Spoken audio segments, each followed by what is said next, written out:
There we are. Here we are. We're on. Do we have a specific topic this evening, or just No, it's just basically talking Q&A? about sawmilling and answering any questions. All right, right on. I'm like that. Facebook. Now, it's been a while since I did a SteamYard with you guys. We should have numbers somewhere, right? Once we get an audience. Once we get an audience, we should have numbers. Okay, right on, right on. I wonder if there's a way to share your lives. Tim? Yep. We can't stream to our Facebook page because I see that. That's a business page. I see that. I'm removing it right now. Okay. There you go. All right. There we go. Because what's a business page? Our Facebook page is listed as a business page. Oh, I'm live on Facebook right now. We can do it on our own personal account, but we can't do it on the Two Brothers account. Here, I'll add it to mine, Rick. Okay. All right, we're good. There we go. All right. Where's the numbers pop up? Oh, I see one. You got to go to comments. You guys click on comments so you can see comments over there to the right. Oh, yeah. I just shared. I just did a quick share on Facebook. Oh, here they come. Thunderous Night. How you doing tonight? V-Dog, how you doing? Steve K. Good evening. Basically about sawmilling, forestry, and any questions you might have. Yeah, that's going to be fun, I think. It's been a while since we did one where there was 4 or 5 of us on together. 27 people, guys. Southern Adirondack. Paul or Andy, if you decide you want to join us, let us know. Tim will send you the link. Yeah, guys. You guys, absolutely. What's this live about? This live is about answering all your questions. Sawmills and forestry. We have Mike Wilson on board. He's manages his own property. We manage our property. John Davidson, you got property also, correct? I do. Actually, you got a farm, don't you? I do. And then old Jarhead, he lives in the sticks and in the city at the same time. Yep, got 20 acres of forested land. Much, well, similar to Mike's. A little different because I got more ponderosa pine than anything else, but I got some Doug fir and tamarack. We all have sawmills. Every one of us are Sawyers. 3 Wood Misers and 2 Hudsons. Yes. Oh, Steve.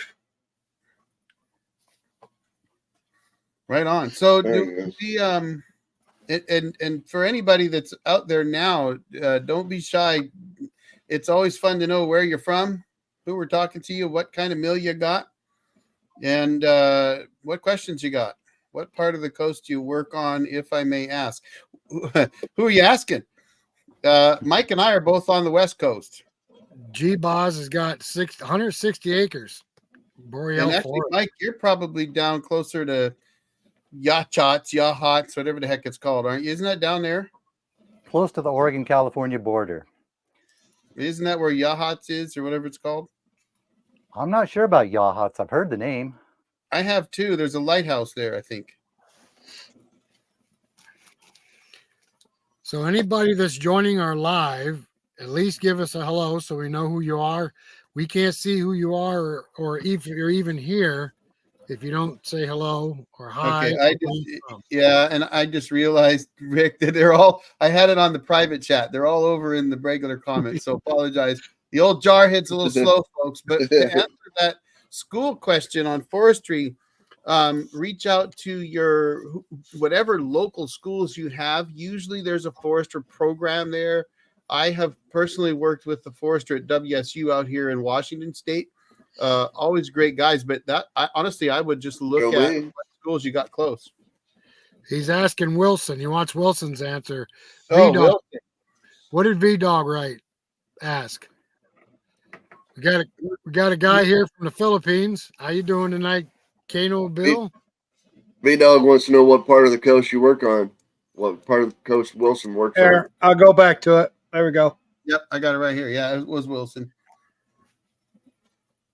I'm still trying to set up my system here to get on my Yeah, channel. I'm a little so I'm going distracted. to answer. What part I'll of the answer coast is- Mike's question. He's inland from the Brookings Bandon area of Southern Oregon. Joe, Good Maine. enough. There you are, buddy. School. And I'm a little got a bit timber concerned feeder? people might not recognize who I am. For one, I'm indoors. And hold on, I'm going to do something that might help out a little bit. There we There go. we That'll go. help That's out. Now better. people might recognize who I am. There you go.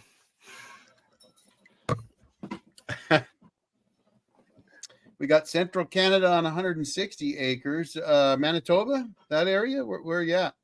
Oral. All right. Philippines, Kano Bill. There's a sawmill channel out of the Philippines. I'm a subscriber. I can't remember the name right now, but it's kind of cool. They got this sawmill on the back of a pickup. Steve Andy's K. here. Steve K. has got a question there, Tim. What's up? Hang on. I'm trying to go as fast as I can, guys. Can I click on him or not? You can, but it's going to mess everything up. I'm trying Okay. to get everybody up on the screen for a second so everybody can see what we're doing. We got South Nevada. Georgia. Now I lost the question. I got it. His question was, It's right here. I got it. how do you determine what thickness to mill your logs at? Again, it was how do you figure out what thickness to cut what logs? Is that the one That- directed at me? I think No, that's directed at all of us. Okay. Let's leave that for Tim and Rick. Okay, so I'll start that question. We if we have lumber sold, we will cut it per specs of the customer. Now, if we're sawing hardwood, we'll either saw the hardwood in 5/4 so that anybody that buys it can plane it down to 1 inch. Usually softwood, we cut that right at 1 inch. And a lot of customers ask for 2-inch stuff or 8/4. So we'll cut it at 8/4.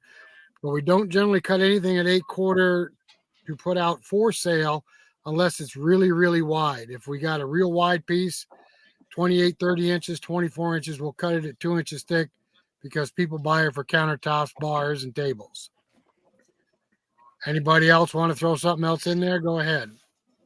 Well, I don't sell it, so for me, it's all about what I need or what my customers need when I was on the road. So for those that are new to me, my channel was mostly focused on portable sawmilling, mobile milling. I did mobile milling for quite a while, was the most active mobile sawyer in the eastern part of Washington state for a few years anyway. So I milled what the customer wanted, and the rest of my channel, it's about milling for myself. And usually for me, it's literally, what do I need? 2-bys, 1-bys, slabs, whatever. And Mike Wilson, there's another question for you there, by the way. Thunderous Knight was wondering if you had a job outside of running your mill and working your land, and is it profitable enough for someone could do that? That's a long answer to a short question. I got out of a business that I was in for about 10 years. The business was owning me. I've just been taking the last couple of years off, doing work on my forest land. I could make a living doing it, but I would have to get creative to do it. Right now, I'm focusing more on YouTube. The channel's taken off. Yeah. The answer is I do a lot of different things, but I don't have a real job. I diagnosed myself as psychologically unemployable at the age of about 18 when I tried having a real job. I lasted about 2 months, and I've been working for myself one way or another ever since. Yeah, but And you I've got a never really full-time had- job now, because as a full-time YouTuber, I can tell you YouTube's a full-time job. Yeah, YouTube is a full-time job. I was doing lumber full-time when lumber prices were high. I wasn't expecting to do that, but I did start doing it full-time. When lumber prices went low, now I'm working more on YouTube and doing forest work, kind of on the side of YouTube. And YouTube, the forest work is the content for the YouTube channel, but YouTube is the main focus right now. I see we got somebody from Algeria on here. Sweet. So I'd just say that the hardwoods, any hardwoods that you're planning on kiln drying or selling like that is 5/4. Needs to come out of your sawmill 5/4. And that's just Hardwoods. hardwoods, your walnuts and your cherries and your high dollar, woods. Don't worry about your oaks and stuff. White oak maybe, but and then the pine I'm cutting it right at 2-inch. I don't cut the 1.5 inch unless somebody orders it. Everything sitting on the property is 2-inch or it's 5/4, unless somebody has ordered it. Or there is an exception to that because I'm cutting some trailer decking right now. I'm going to start stocking some trailer decking. And then like Rick and Tim said, it's the 2-inch. I do the 2-inch live edge slabs. And I'm going to start some 3-inch just to put it out there because I think it's. You don't like your back, do you, John? I think, Right. Yeah. I think that 3-inch. I think that 3-inch is a different category. Hold up. So honestly, John, what you need to do is you need to advertise, and make it the new thing. Instead of CrossFit, Sawmill Fit.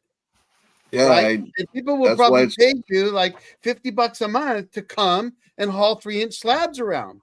That's what I really need is some people start paying me a gym membership to come out to the gym. But I've always offered it free. If they want to come out free and work at the gym, that's fine. But I think if I had a, gym membership where you could work, you can't work on the sawmill unless you pay me like your tier 3 and you pay me like $50 a month. Then you can work at the sawmill. Otherwise, you got to weed the garden or something. Right. So there was a couple here. There was a question I saw. Let me roll back to it here because it was a question by Silva's Small Mining. So Silva's Small Mining, I don't see the question. You said question right there, Eric. Yeah, but he doesn't. I don't see the question. So unless he asked it earlier, it's guys. And just so you know, we're going to try to go through every one of these we can. But there are lots, so give us a chance to catch up. But so Silva, I didn't see a question. Maybe you asked it on one of his videos. So if you could re-ask the question, you got 5 of us here that probably would be happy to answer it. But I don't see a question. I can address that. I have a lot of people asking questions on my videos, and I'm getting so many comments now. I can't keep up with them. That's one thing. That's one thing I regret about the channel doing so well is I used to enjoy answering questions and getting back to everyone. Right now, I'm trying to figure out how to deal with all that. You need like a channel moderator or something to help you out. Probably. I'm going to give you a little hint. vidIQ can help too. I saw. What do you do for sharpening bands? So I got to tell you guys, I was a Wood-Mizer Resharp. I loved Wood-Mizer Resharp program. Since they're no longer doing it because I send my bands out, I will be sending my bands to another business. Several have popped up. So I personally am just going to send them to somebody. I'll ship them out. And that's what I've been doing since 2011. And it works for me. So we have our own sharpeners. Tim's got a sharpener and I got a sharpener. He's got the Woodland sharpener and 2-setter. I have the Hudson sharpener 2-setter. I have the full cut wheel. My wheel does the whole profile, and I sharpen bands probably way too much. I go at least 10 sharpenings before I get rid of them. Hey, if they don't break, keep going. That's when I get rid of them. I go till they break. Yep. That's what a lot of guys do too. But Mike, you need your I'm hat. not doing anything right now. I'm just accumulating dull blades until I figure out what I'm going to do about sharpening blades. You know who else? There's a place north of me up in Eugene. Also, maybe someplace up in Portland. Well, there's I've also had a couple viewers offer to sharpen them for me too, but shipping's a problem. Yeah, I will tell you this. Don't feel bad. Jason over at Northwest Sawyer, he's got blades everywhere. I have for about 80 milling on blades, and it's stairs, going to take me a long time to go through them. And I'll figure out sometime what I'm going to do about sharpening. Yes, 50-50 cut is very fair, especially if you're cutting good logs. No. Nope. There's no way I'm 60-40. cutting for 50-50. There's no way. I would consider 60-40 for me, 60 for me. If I wanted the wood. If you bring me some high quality walnut, I'll cut it for 60-40. That's the lowest I'll go. Yeah, me too. If otherwise, you bring me a normal logs, anything you want. I don't care if they're just not high quality ones. You know, a high quality cherry is a little different. But if you're bringing me cherry logs, you're bringing me oak logs, you're bringing me white oak logs, even red oak, pine, I'm 80-20. I'm taking 8 of your logs, and you're getting 2. And I mean, that's And I've done that. I've done that several times, but I don't need logs. You know what I mean? The key is I don't need logs. I got free logs everywhere. I just got to go get them. So if you need the logs, then sure, 50-50 is a great deal. Well, I'm going to tell you right now, if you bring me a truckload of walnut, I'll do 50-50 all day long. Two brothers outdoors will do your walnut 50-50. Right. But how about a load of pine? How about a load of hemlock that you got? Do you already have hemlock? Or, whatever pine you have. We cut our own. We don't need no wood. Right. So you're not going to do 50-50 on hemlock. Right. I bring you a semi-load of hemlock. Now what are you going to do? You going to do 50-50? No. They're going to turn you away. They're going to tell you to go away. I'll actually give you a price and work it out for you. Right. Yeah. So it all depends on what you need, man. If you need the wood, and you need the lumber and you don't have the logs and you're buying logs, then 50-50 can be a good deal. It's just not for everybody. If I brought Eric a load of whatever kind of lumber and dropped it off at his house, not his cabin, his house, he'd be like, no, I'm not doing that for 50-50 because I don't want those logs in my yard. You bring a load of logs to my house, I'm coming outside with a gun. Right. So it just depends. Wait, no. You said you didn't have any guns.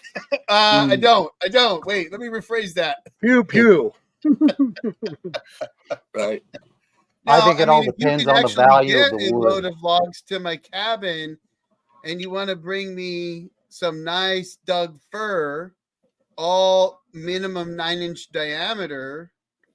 Right.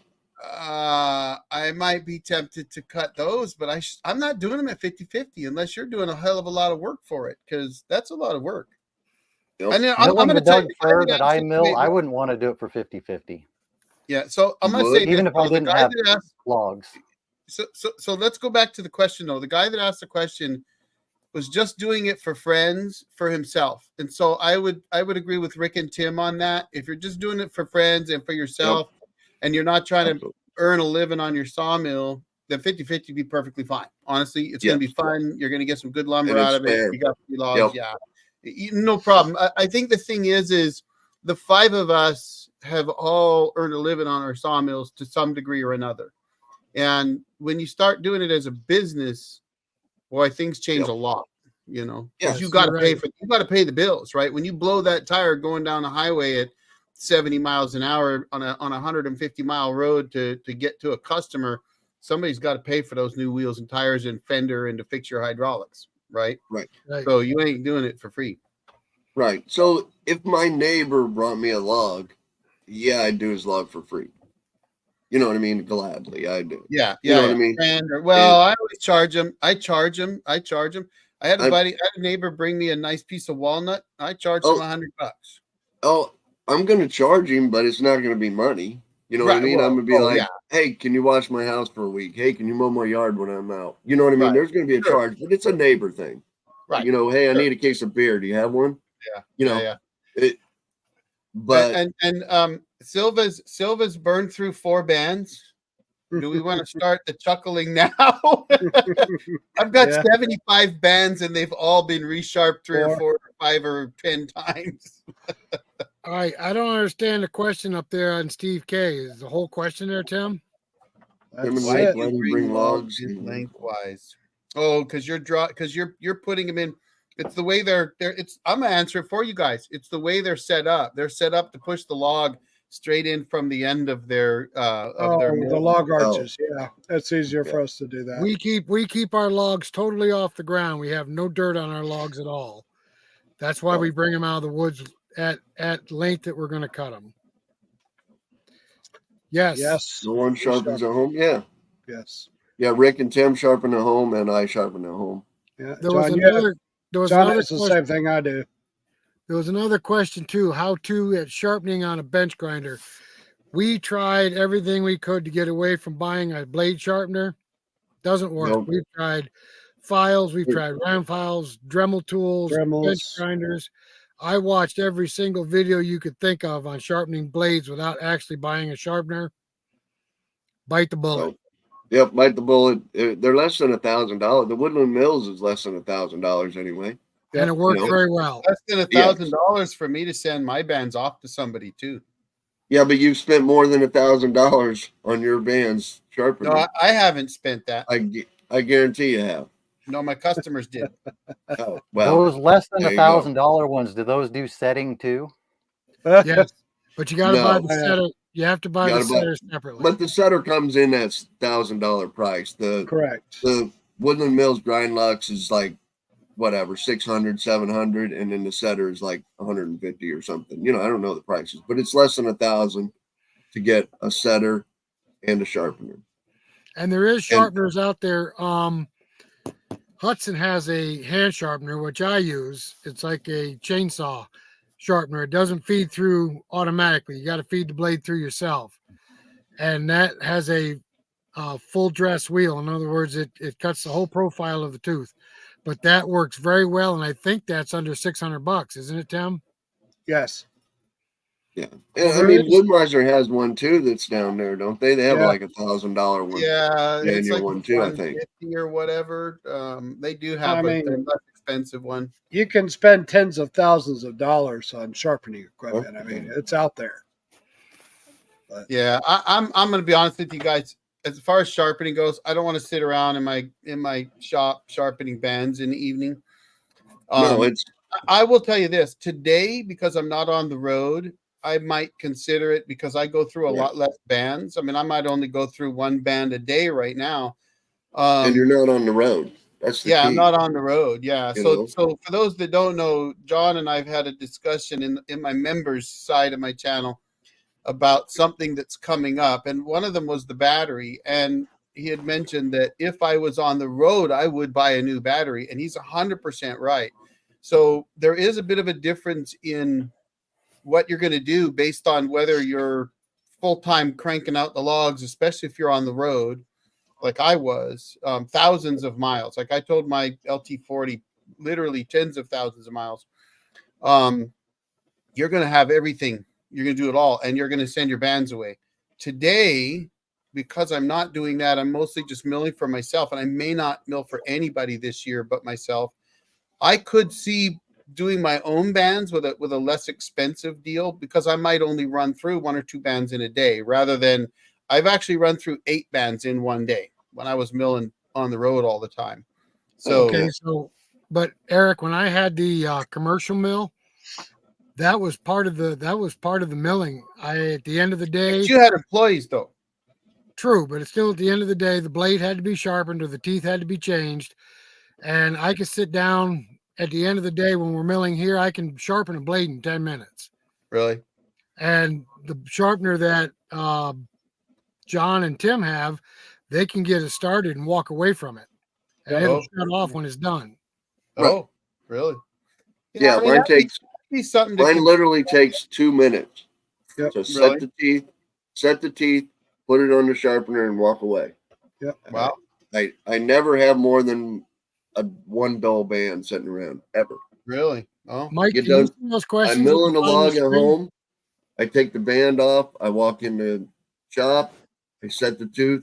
I put it on the grinder, and in 25 minutes, it'll automatically shut itself off. Right. No? And Well, that's and pretty I'm sweet. back out I could milling. see doing that for sure. Again, if I was on the road, I wouldn't. Because No, if you're on the road, you're driving, you're either never at your shop. Like I would go, some of my road trips were 10 days long, where I was literally gone 10 days just milling.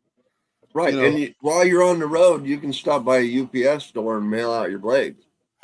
yes, You know what I can. mean? And they'll be And home when you get home. Woodmiser had the labels, and Right. since I use flat boxes because they fit in the back seat of my truck perfectly with the seat folded up, I literally would drop by FedEx and just hand them a box and walk away and get it back in 2 weeks usually, right? And it would cost me $150 for 15 bands, approximately. You know, that's usually with one replaced, but I bake that into my business costs.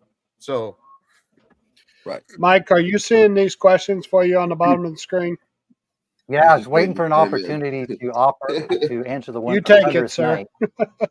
Go ahead, Eric, take you it, should Mike. shut up. That old jarhead talks too much. Yes, I plan on doing some video series like that. I've mentioned in one of my previous videos, if the log market's good this spring and summer, I'm going to start logging on this property. And I want to do a video series about how I can log this property with nothing but a pickup truck. I'll use my tractor too, but I want to show how people could set up a logging business, even logging for other people, with just simple, cheap equipment that a lot of us already have. I've been doing that for years. And this ties into maybe giving a better answer to my previous question, or the previous question that was given to me, do I make a living off my forest land? There have been many times in my life when I have.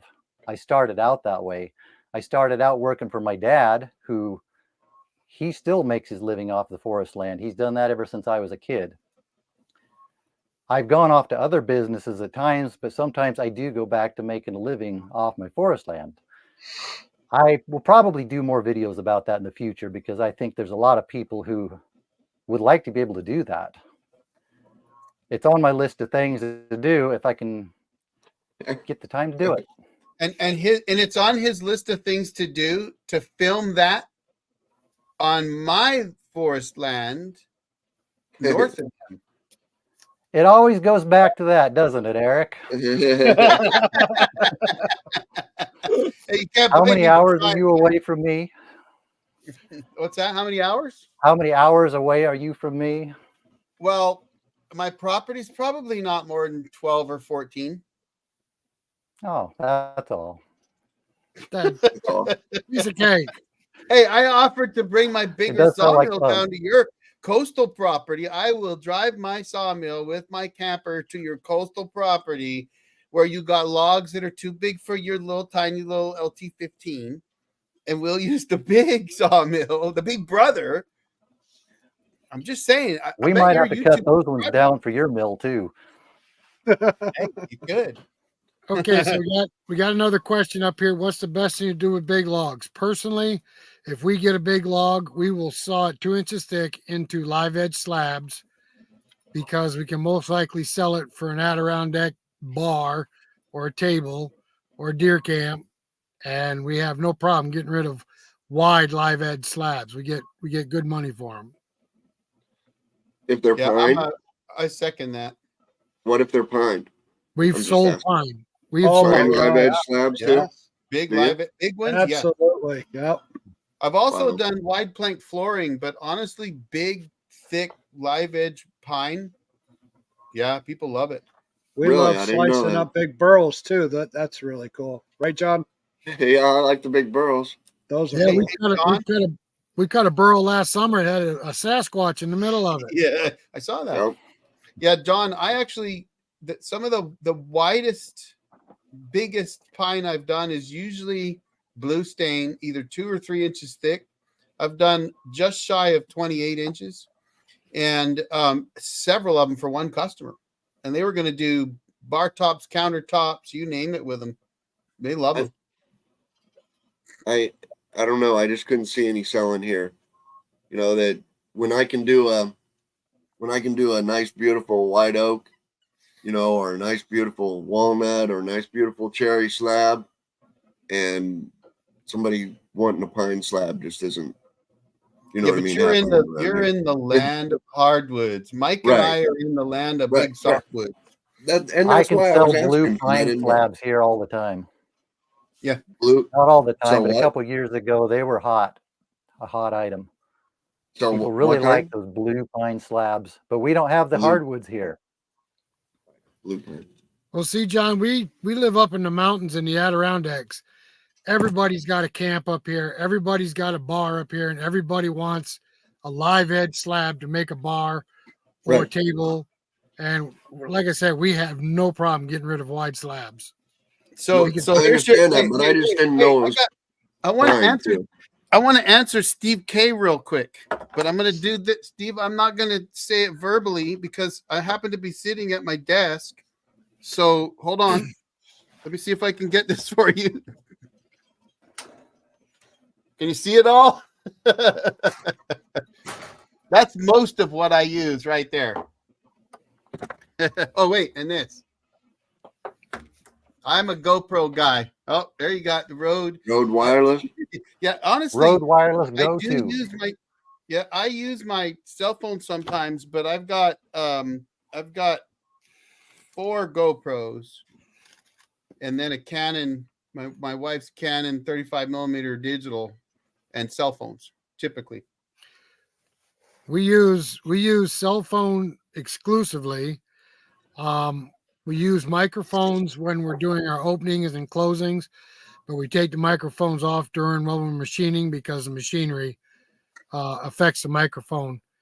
But we exclusively use our cell phones and tripods here and there. Yeah, I do all our editing on my cell phone.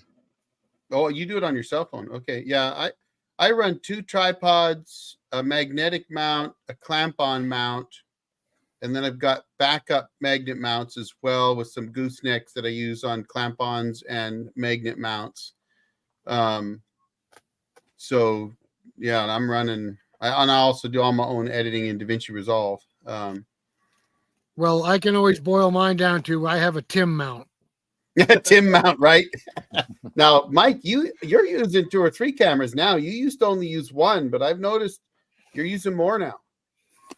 I have 2 main cameras, which are iPhone 12s, and then I have my stunt cameras, 2 stunt cameras, which I put in the path of falling trees, etc. Oh man, I love that. Those That are is so cool. those are old iPhones. They don't do well in the wrong lighting, but they work for falling trees. I have 1 good tripod left. I've broken every other tripod I have. Those are all stunt tripods now. I have to carry the tripod and the leg separately, then set it up, put the leg in, and get it to stand up. I would buy new ones, but I know I'm just going to break them. Eric, there's a question for you. Until last summer, I was doing all my editing just on my iPhone. I was going to let John answer the last question too. Now I'm using my iMac with iMovie. I'm using the GoPros. I got a 12 and a couple 10s. I just sent 1 10 back to GoPro. That's what I was doing all day today. But I almost went with that Rode wireless, but I went with the Saramonic. They said that the distance was actually better on the Saramonic, and I'm not so sure anymore, but I've never had a Rode. Yeah, I've got a DJI, or DJI, and it's got an 800-foot range, and it really does. This one's really impressive. The only problem with this one is if you forget to make sure it's clipped all the way in, you lose your sound. This one's great, and it has the range. It has the, 50-yard, 80-yard range that they say it has, but it's sight to sight. If you can't see it, or if it's under your jacket or under your coat, you know what I mean, and it can't see the receiver, then it's not going to pick it up. That's the problem I have with these mics. This one has surprised me. So I've been able to get in my vehicle when the camera's on a tripod, 100 feet away, and it hears me just fine. And I was really impressed with that. or I'll jump in my Jeep and do something, and Darcy's got the camera, and you can actually hear me get in the Jeep, and I'm probably talking to myself or something, but no, I DJI, it's not cheap. They're $300 or $400, but it works really well. And I held up all these before, but so I'm running a GoPro 9, a GoPro 10, a GoPro 11 mini, don't get that, and a GoPro 11, and my 11 and my 10 are in the GoPro media mods, which I think are worth it. Now, I do know that Jason over at Northwest Sawyer has a lot of trouble with his for some reason. I've never had trouble with my media mods, other than sometimes you have to pull everything apart and put it all back together after restarting it, because sometimes the camera gets confused, but that's pretty rare. So the only other problem, and I bet that John knows this, is they can get hot, and if they get hot, they will shut down. But that's what I'm running for cameras too. So yeah, so when I run that media mod on the GoPro 10, which does overheat real easy, I just run an external battery with it. I take the battery totally out and then put an external battery in it. Yeah, that's what Steve at MSD Making Sawdust does. I tried that, but it wouldn't let me do it for some reason. Yeah, you gotta plug it in about 3 times before it'll let you use that external battery. So I'm going to try to answer this question as quickly as I can. Now, first of all, if you haven't seen my channel, look for my Building a Sawmill Business playlist on the Old Jarheads channel. One of the things in there is what I bring, and it's not the greatest video in the world, so I'll tell you that up front. I'm honest. But I think I did an okay job of showing you all the stuff I bring. But for a setup so what the question was, what kind of setup is needed for a mobile mill operation? I'm going to try to run through this very quickly for you. One thing I'm going to tell you is spares. If your mill's brand new, you can get away with less spares, but you want to make sure you got, like on an LT40, you want to have B57 belts, your band wheel belts, that kind of stuff. You want to have maybe an extra set of bearings or something for your guide rollers. If you've got several hundred hours on your mill, you're going to want that. You're going to want spares. So that's number one. I use flat boxes for my sawmill bands. With one box is a wooden one that I built, and those slide into the back seat of my truck really well. Now, bear in mind, my remote milling operation involved a camper as well. Like I didn't start that way. I started out getting per diem for hotel stays or commuting, but that was really just crazy too much. And so I went the camper route, and I'll tell you, I'm super happy with that. So the main thing was figuring out how to pack everything. So if you run a camper, that's going to be a challenge, but I managed to figure it out. And I have a crew cab F350. So I would use flat boxes, and I would take generally no less than 45 bands on every time I hit the road. And the reason for that is I've run into jobs where one job I did 40,000 board feet for one customer. Every single log was a dry, minimum 24-inch log on one end, 18.5 feet long. And I literally was running through a band an hour. I was also milling 500 board feet an hour. So literally a band an hour, 7 to 8 bands a day, depending on how many hours I milled. So you can imagine 45 bands ain't lasting you that long, not as long as it might sound. I've also gone on jobs where I went through like 6 bands in one day because of nails, and that can happen. So I always brought at least double the amount of bands I thought I would need. I always figure 4 bands a day, but I would try to bring 8 bands a day for milling days just to make sure I always had enough. You want to have at least one chainsaw. I generally brought 2. I have my small saw, which is my little bucking saw, a 50cc or 52cc Husky. And that's like my little limbing saw, bucking saw, trimming saw, lighter, easier to use. I did get an Echo DCS 5000 battery powered saw because it's even better because you don't got to start it. And I really like that. But then I also bring my big saw, which is a 72cc Husky 572 XP with a 28-inch bar. I actually like the 32-inch bar sometimes on it, but the 28 works really fine. And that is for trimming logs. So sometimes you get into big logs and you can't get the mill head past them. You're going to have to whittle them down a little bit. And, you know, so that saw typically is used for that. I'm not typically going to buck logs for people. I don't fall trees for people. I'm not a laborer, but I'm going to have that big saw because sometimes you need it.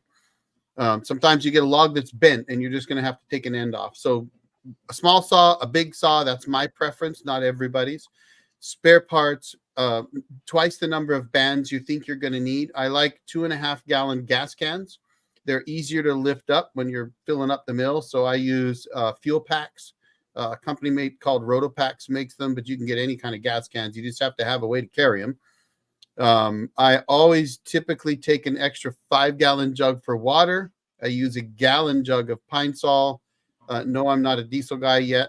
I take a 1/2 gallon of Dawn, two cant hooks, one 48-inch heavy duty log right cant hook, and one 32-inch Sawmill special log right cant hook. Usually, a lot of times I would bring a rake, a shovel, a broom, a compressor with a high pressure air nozzle, a leaf blower, battery powered leaf blower, same battery as my Echo chainsaw. Of course, you got to have the pickup. You got to have a place to stay. At least a gallon or two of water, because when I'm milling, I'm out in Eastern Washington. Not uncommon to be milling in 90+ degree weather in a dry forest environment. I could go through easily a gallon of water in a day out on the job. Extra gloves. I always take a case or a big box of earplugs, extra eye protection. Gosh, honestly, you'll have to go check out. I have a video called What I Bring, and it shows everything I bring. Magic hook. You got to have a magic hook. There's a lot of stuff. I will tell you, if you're thinking of doing it, I loved it. I absolutely love milling on the road. There's nothing better, in my opinion. You just got to be prepared. But if you watch that video on What I Bring, it'll give you a really, really good idea of what I bring. The other thing you can do is make custom racks for your mill. And so I actually would put my fuel cans on my mill, as well as my chainsaws and some of my other tools actually on the mill, so that because I didn't want them in my camper and I didn't have that much room in the back seat of my truck, even with the seat folded up. So I hope I didn't take too long answering that, but I hope that kind of gives you an idea. But you're looking at a big investment. You could do it with a used pickup, with a used camper. I started out with a $700 camper that I rebuilt myself on, an older F350. Actually, I started out with a Jeep pulling a mill, and then I moved to an F-150. But you can do that and just plan it in stages. So you can start, but personally, looking at mill options today, I'd buy an LT40 if I was going to be on the road again. If I was going to do it again, I wouldn't look at a smaller mill, because you want a mill that's heavier built, that'll take the punishment. I did start with an LT10 on a trailer, so bear in mind you could do it with an LT10. Well, now it'd be really an LT15 Go, basically. You could do that, but you're going to work a hell of a lot harder. So okay, I'm gonna butt in here real quick. I saw a question go by, and I think it was Andy asked, what diseases do your trees face where you're at? They face the same diseases we do, but Mike and Eric and John, you live in different areas. So what do you got going on in your trees real quick? The flat-headed fir borer is the biggest thing that's killing my trees. They're killing the Douglas fir, but they are really just a symptom, not the cause. The cause is drought and overcrowding. The trees are getting weakened, and then the bugs are taking them out.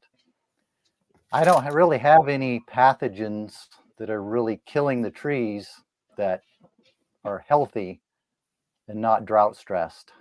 These are just natural bugs that are in the area. I heard one forester say that flat-headed fir borer is a beneficial insect that takes out Douglas fir where they shouldn't be. Right. Well, you, John? I was writing down flat-headed fir borer. I thought I better look that up. We do have the oak. You can call it whatever you want. 100-year oak disease, and they told me it was coming through like 20 years ago, you know, and all our oak trees survived that one. But now it came through again, and my stand-up red oaks and pin oaks is just, it's devastated. It's wiped out. It's, I don't know what you call that 100-year-old oak disease, but it just starts at the West Coast and comes to the East Coast and blows through every 100 years or so and kills. Again, it's killing the weak trees, but it's still taking out, you know, the 80-year-old oak trees. And then the ash are gone. The ash borer beetles, you know, they're gone around here. If there is any, it's standing dead around here. And then the pine borer beetle is taking out the white pine. But again, that's in stressed areas. We had a bunch of standing water a couple years ago, and some of these white pine that were planted in the lower spots got stressed out from too much water instead of too much drought. They got stressed out from too much water, and the pine borer beetle just devastated, you know, acres. There's the Nature Conservancy has probably 40 acres of white pine that's just, it's dead. The pine borer beetle just killed it because it was in standing water for too long. So, but other than that, I don't know of anything else that's coming through. We had the standing water and the oak disease.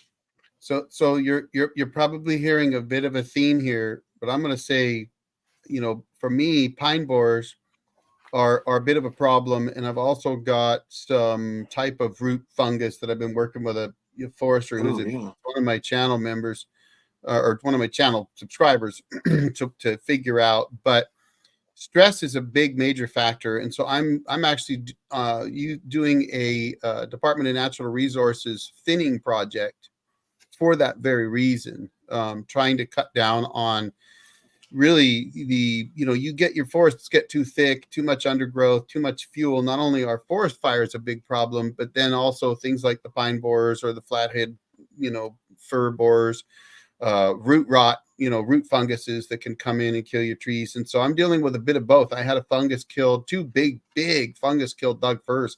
These were 20-inch Doug firs. And all of a sudden they were dead. Like 1 year they looked great. The next year they were dead, but they were also in a bit of a stand that was too thick. Same with my pines. I have mostly ponderosa pine, and where it's thick, you could start to see some beetle damage.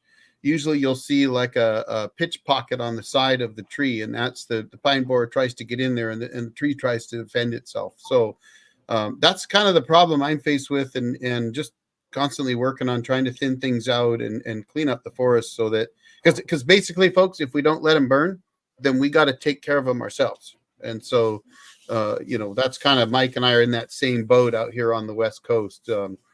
Big danger in forest fires when you don't thin your forests out. Big danger in bugs. So I want to jump real quick. Somebody asked about DaVinci Resolve. I do use DaVinci Resolve. I absolutely love it. I saw Andy's comment about needing a lot of resources.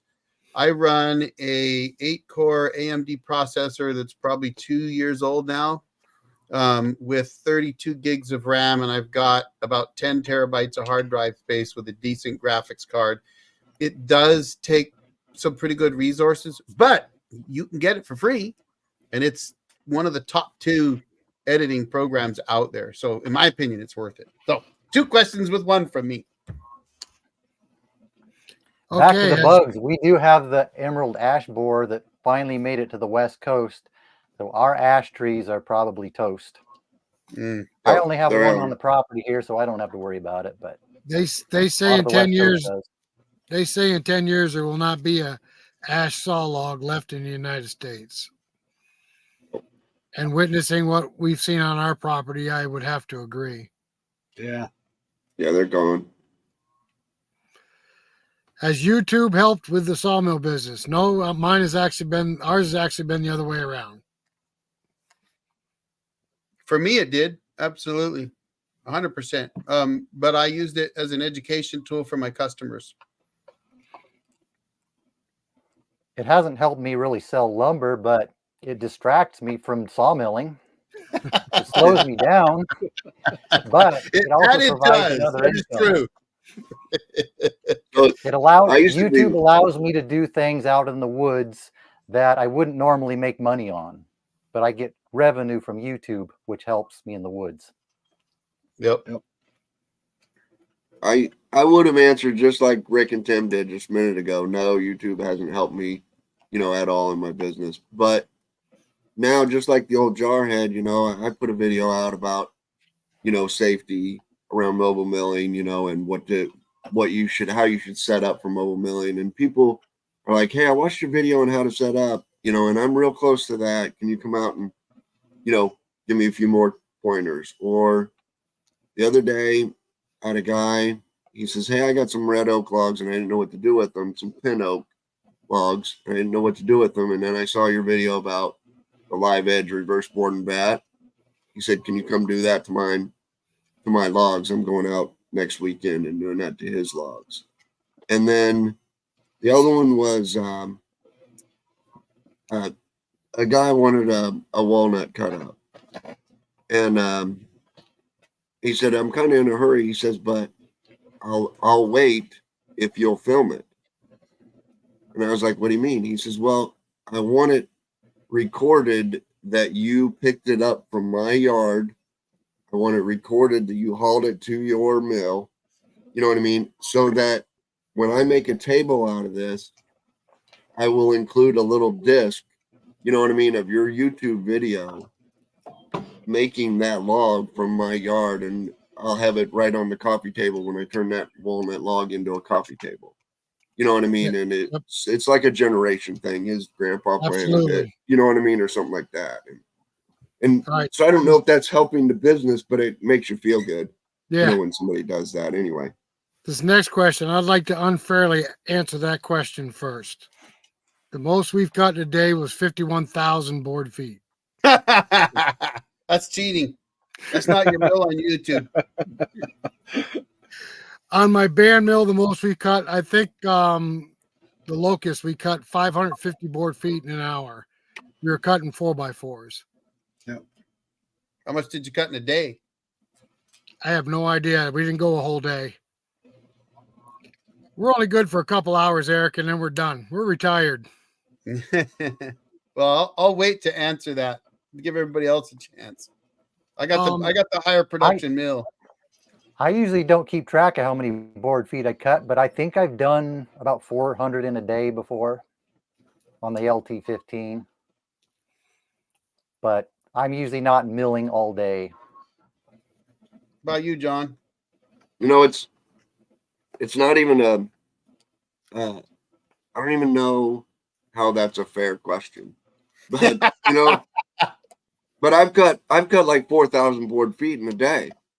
In a on day? my mill. In a day. One day. In a 10-hour day on my mill by myself. 10 hours. That's by yourself. By myself. I had a tractor, and I had all the logs lined up. That's exceptional on an LT35. All right, but listen, they're all 16 footers, and I'm making 4 cuts. Oh, beam. Because I'm cutting beams out of them. And they're 10 by 10. Right. That's different. Yeah. And I've got a tractor to move them, and I don't have to stack them. I'm putting them right on his trailer. Well, you know what I mean? So I have consistently milled over 4,000 board feet a day. Yeah, see, I but that's milling. That's milling 2x. Right. And typically 2x6s, sometimes 2x12s, but also milling 1x, a big mix.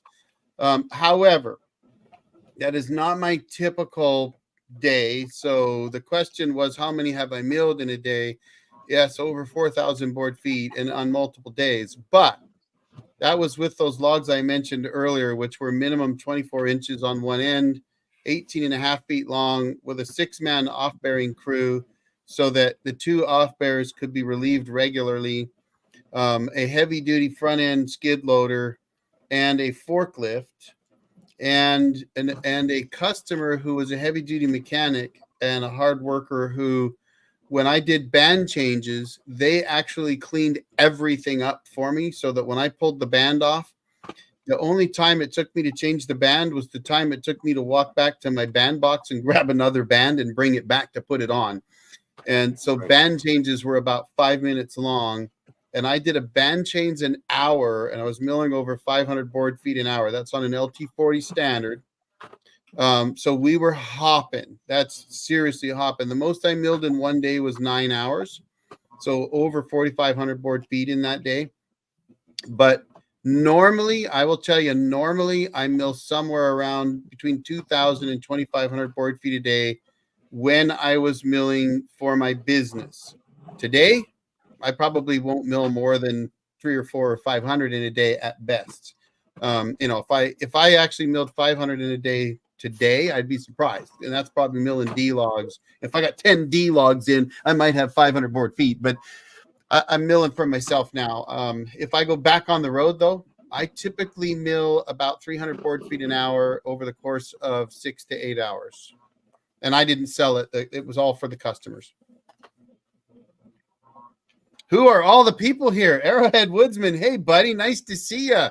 That's Arrowhead's a good guy out in the Midwest with an LT25, LT20 or 25. I can't remember now. Manual. He's got a little YouTube channel himself, by the way. He's got a great video of milling in about 3 feet of snow. So I'm gonna introduce everybody to you, Arrowhead. On the upper left is Tim and Rick from Two Brothers Outdoors. It's a real fun channel. If you haven't watched them, I think they're a little bit crazy, which makes it kind of fun. And then you got John Davis on the upper right from Davidson's All Natural Gym. Another fun channel. He's got an LT35 and a cool farm. And on the lower left, you got Mike Wilson from Wilson Forest Lands. He's down south of me with an LT15, and he does a lot of chainsaw work too. So there you go. Arrowhead's a great guy, folks. So in DaVinci Resolve, that last question there in DaVinci Resolve, you can go through there and you can optimize the video. You click the optimization on it. Now, if you have a slow computer, my old laptop used to take me 3 hours to optimize the video. You want to know a secret, John? I don't optimize my videos. Well, I don't either now. But when I had that slow computer, I had to optimize my video. And that was how I got it to run on a slow computer. And then I can run it just like you run it on a fast computer. Because it's right. It's optimizing all that on your hard drive, and it saves it all right to your hard drive. Gotcha. Right. It uses like 8, 10, 20 gig on a hard drive to optimize it, so you've got to go clean that up. But it can be done on a slow computer. You got to click that button and walk away for 3 hours and let it work. Right. I love it. You can upscale on DaVinci Resolve. So I used to film in 1080p all the time. And if you film in 1080p, you can actually, when you render the video, you can render in 4K. I film in 4K now because I'm not out milling on the road. If I were out milling on the road, I'd have to film in 1080p. So any of my jobs that are done out on the road that you see, those were all filmed in 1080p. But the later ones were actually put up on YouTube in 4K. Because DaVinci will actually do that for you. So DaVinci Resolve, I love it. It's fantastic software. It is a steep learning curve, though. It is. It is a rough learning curve. Yeah. And I'm still suck at it. Hey, I do too. I'm still learning. It's fun though. It is. Yeah. I see Cricket 94 is saying some things about you only see the bad in logging. So he enjoys listening to us, and he likes Wilson's explanations of what he does. On our personal forest, we try to take down damaged trees that have been hit in the past by loggers that are rotten in the bottom, but the upper part's good. We try to keep all the trees that are damaged. We're trying to get rid of them first, clear them out. Absolutely. Yeah, thinning out your forests.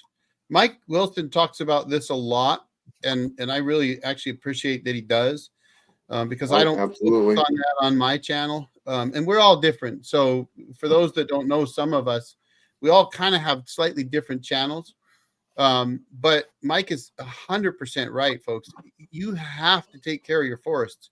I know I harp on, forest fires because I'm in forest. I have my place is right smack in the area where two of the largest forest fires in the history of Washington State happened recently.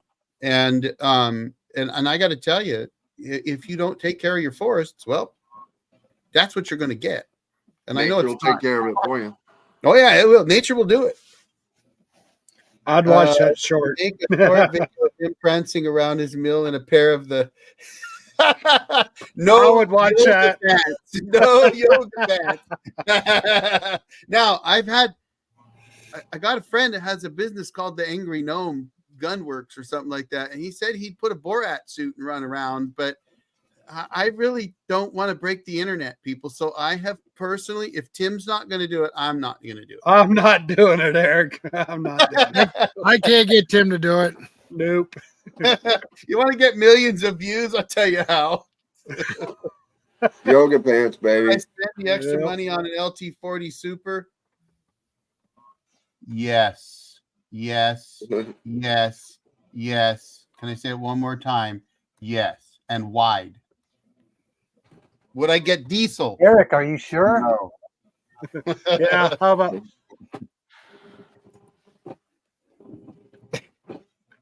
I answered the question. Great Okay, video. so I missed that one. Thunderous Night has a different perspective on the ash.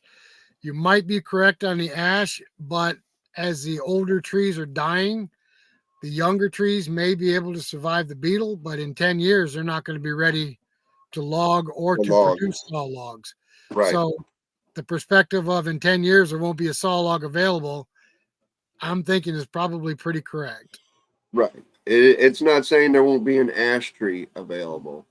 There won't be an ash saw log available. That's correct. It might be a while. Yeah. A lot of these bugs have come from overseas too. China. They come from China. Let's put it right where it belongs. Yeah.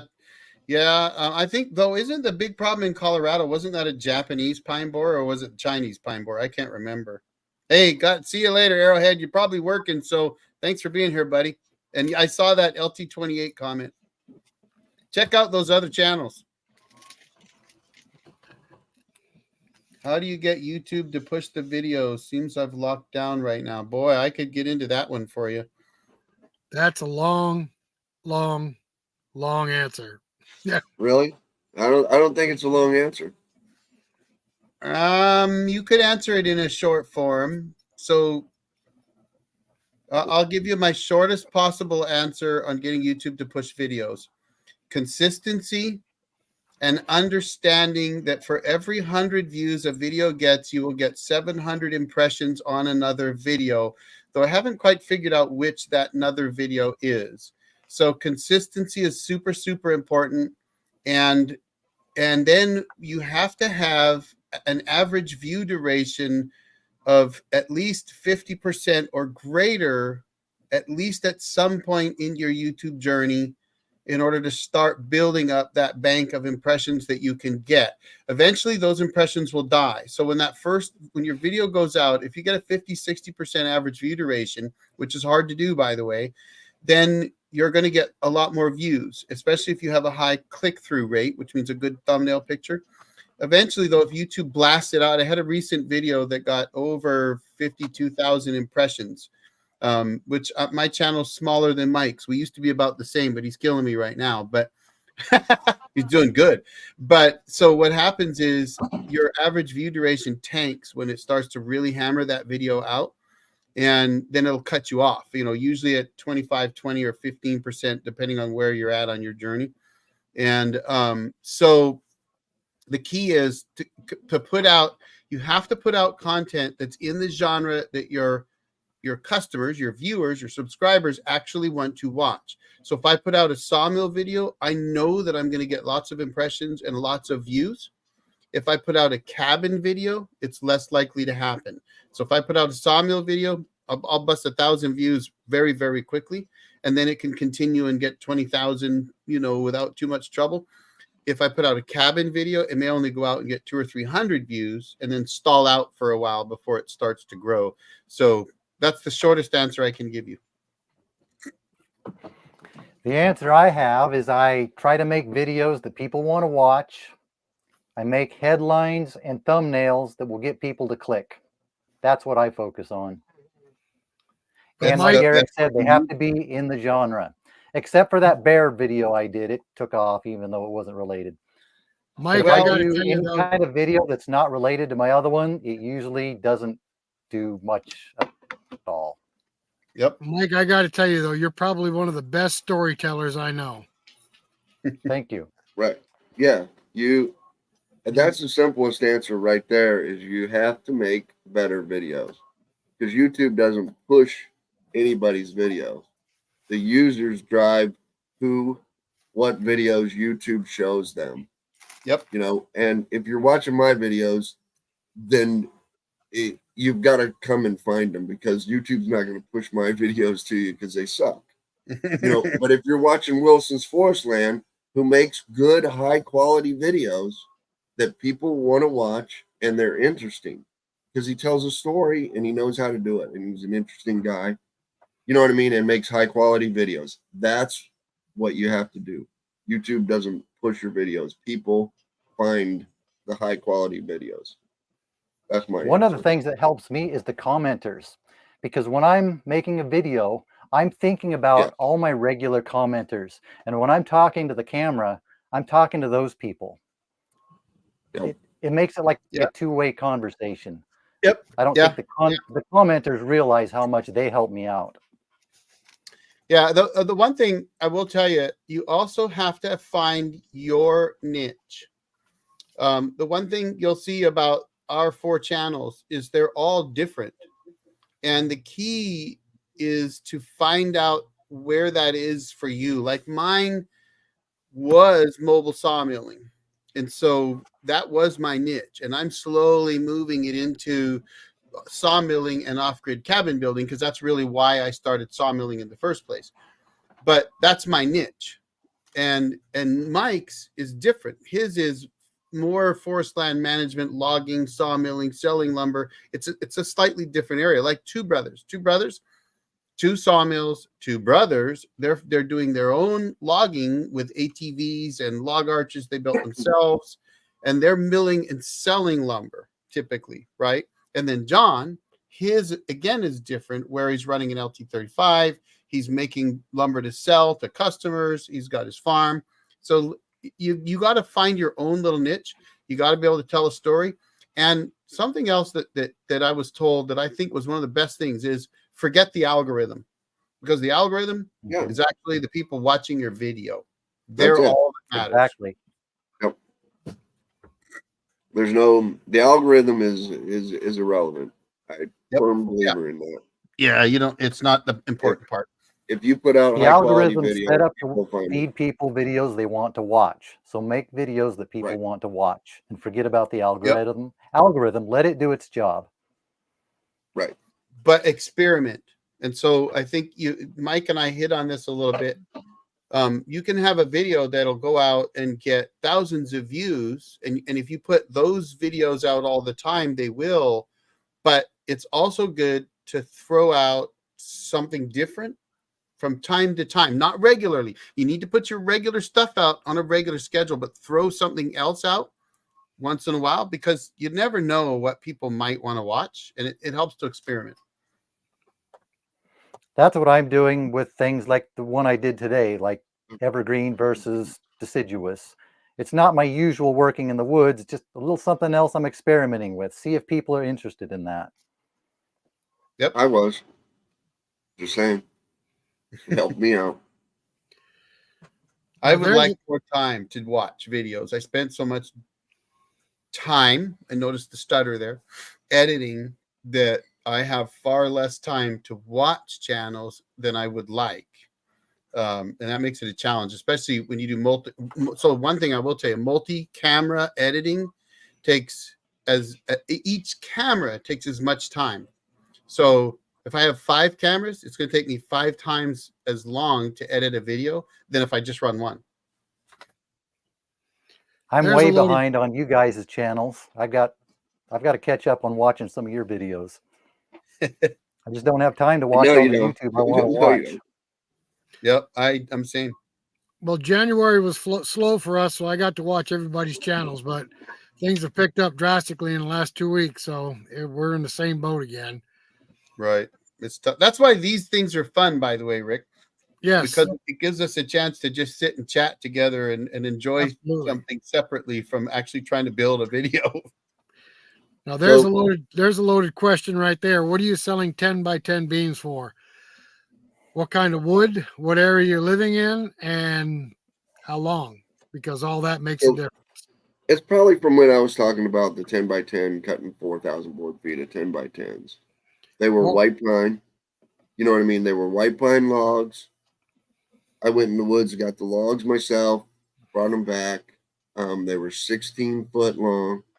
So, and when I tell you this price, people are just gonna probably faint. But my white pine, which is the cheapest, nastiest pine there is $2 a board foot.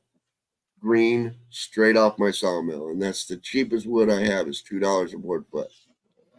Now, those 10 because they're over 8 inches, that's another 25 cents a board foot, and because they're over, I don't even remember. I think it's 12 foot or 13 foot long. They're another 25 cents a board foot. So they were $2.50 a board foot for 10 by 10 white pine, 16 foot long. Correct. The bigger the beam, the more you charge per foot. Yeah, and it's more labor, it's more intensive. It's, the first thing you said was back. Do you like your back? Well, or your hernia. You know what I mean? You're Yep. going to get one of those two, and somebody's got to pay for it. Yes, I'm paying for it. Yeah, me too. I think the old biggest jarhead's beams paying for it. I've ever sold were 8 by 8, and I got about $1.80 a board foot for those. But they're heavy. I don't like beams. They're heavy.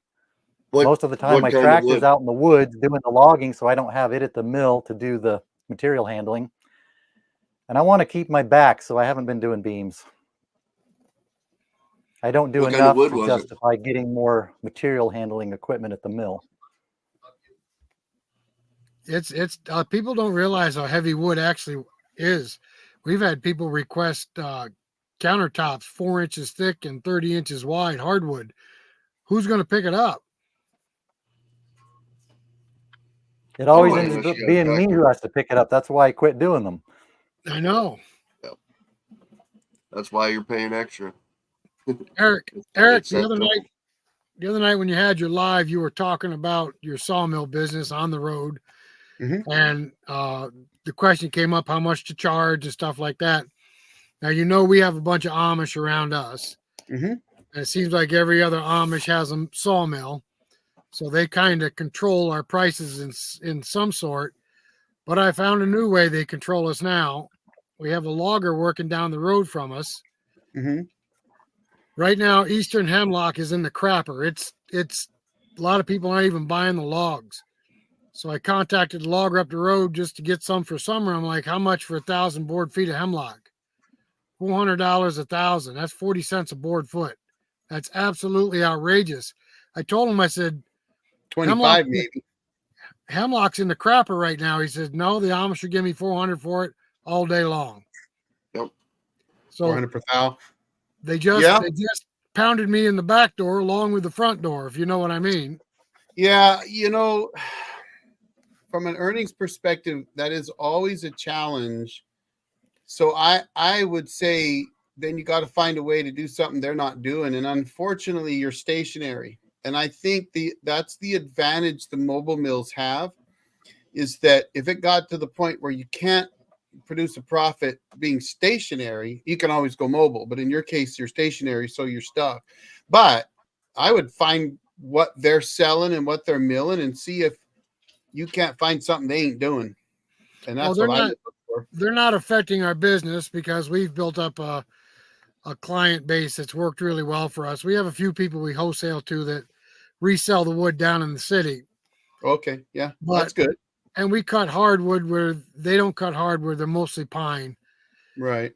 But they don't bother us in that aspect. And even back when I had the commercial mill, I still was able to work around them. But it just surprised me that they're paying that much for logs. And I'm going to tell you right now, they probably are.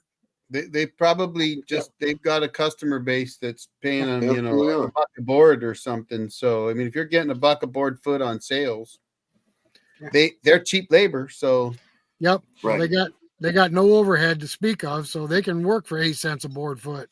right, Yep. right. Not me.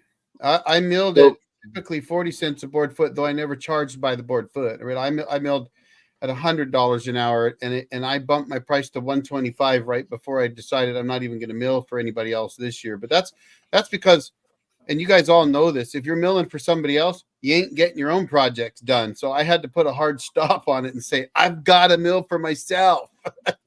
I'll never get my cabin edition finished, and Darcy will kick my rear end if I don't get doing that. So there again, Spruce asked a question about the 10 buys and figured out that I made $8,000 that day because I milled 25 of them, so I made over $8,000 that day. But that's not $8,000 in one day. That's not $8,000 in one day. I did not go out to the woods and haul all those back in the morning and cut them in the afternoon. I spent a week in the woods hauling those logs to my mill, cutting the trees down and getting them to my mill. You know what I mean? And then I spent 2 weeks twice mowing around them, and I sprayed them for insects. And you know what I mean? And I kept them up off the ground, and I have a place to store them, and I paid taxes on the land to store them. You got to do the maintenance on the mill. Right. And then somebody came along and wanted to buy them. And so I had to have a mill that was ready to go. So I had to maintain my mill. You know, I had to have enough blades sitting around to do that in one day. That's all investment, and it's all something that you have to do. That's not $8,000 in one day. No, you did. That's how people look at it, but that's not how it is. No, you did a great video, and I pointed people to it several times in the past about. I'm going to do another one. You need to. I think you do, and I'll tell you, it's something that I've tried to say many times. When you're charging somebody to mill for you, a lot of guys think, well, I'm charging them for my wage by the hour, and I'm like, no. I might spend 4 hours before I ever leave to go mill for somebody, and I might spend 4 hours when I get home, and I'm going to spend an hour before I start milling and an hour after I'm done milling. You know, like and that doesn't even count all the time I spend in advertising and everything else, right? Like, right. When you're charging at that moment in time, you're paying yourself for all the other time you did the work too. And so you're absolutely right. You put a lot of work into that one day. Right. You've got to have 2 tractors sitting around because you've got to go have one in the woods to get it and the other one to unload it when you get home. Now, who paid for those $25,000 tractors? Well, it's like Mike. It's like Mike with his truck, his trailer, his chainsaws, his logging gear, his tractor. Yeah, absolutely. I just had to pay the DMV registration on 4 trailers. That was a big bill. What John was talking about, that video you did, John, about that on your channel, that was a really good video. A lot of people focus on the gross revenue on a business, and this goes for many businesses. There's a big difference between gross revenue and net profit. Yep. And you got to figure your electricity in, and that's what I loved about your video. Is that you literally talked even about the electricity for running your, for everything. You talked about it all. And that's a very good point.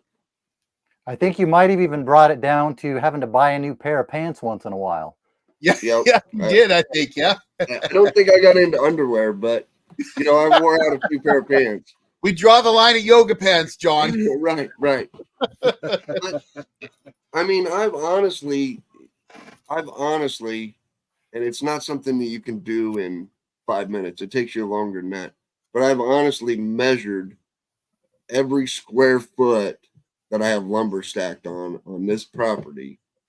And then I figure those taxes that I pay on every square foot of that into my lumber, into my hourly, into my board foot cost.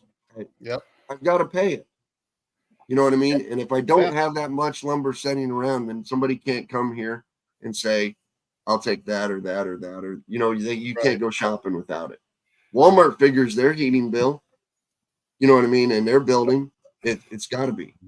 Yep. It's all called overhead. Easy Boardwalk. Any of you guys used one of those? No. Nope. I will tell you that I am a member of Forestry Forum. I have been since 2009, I believe.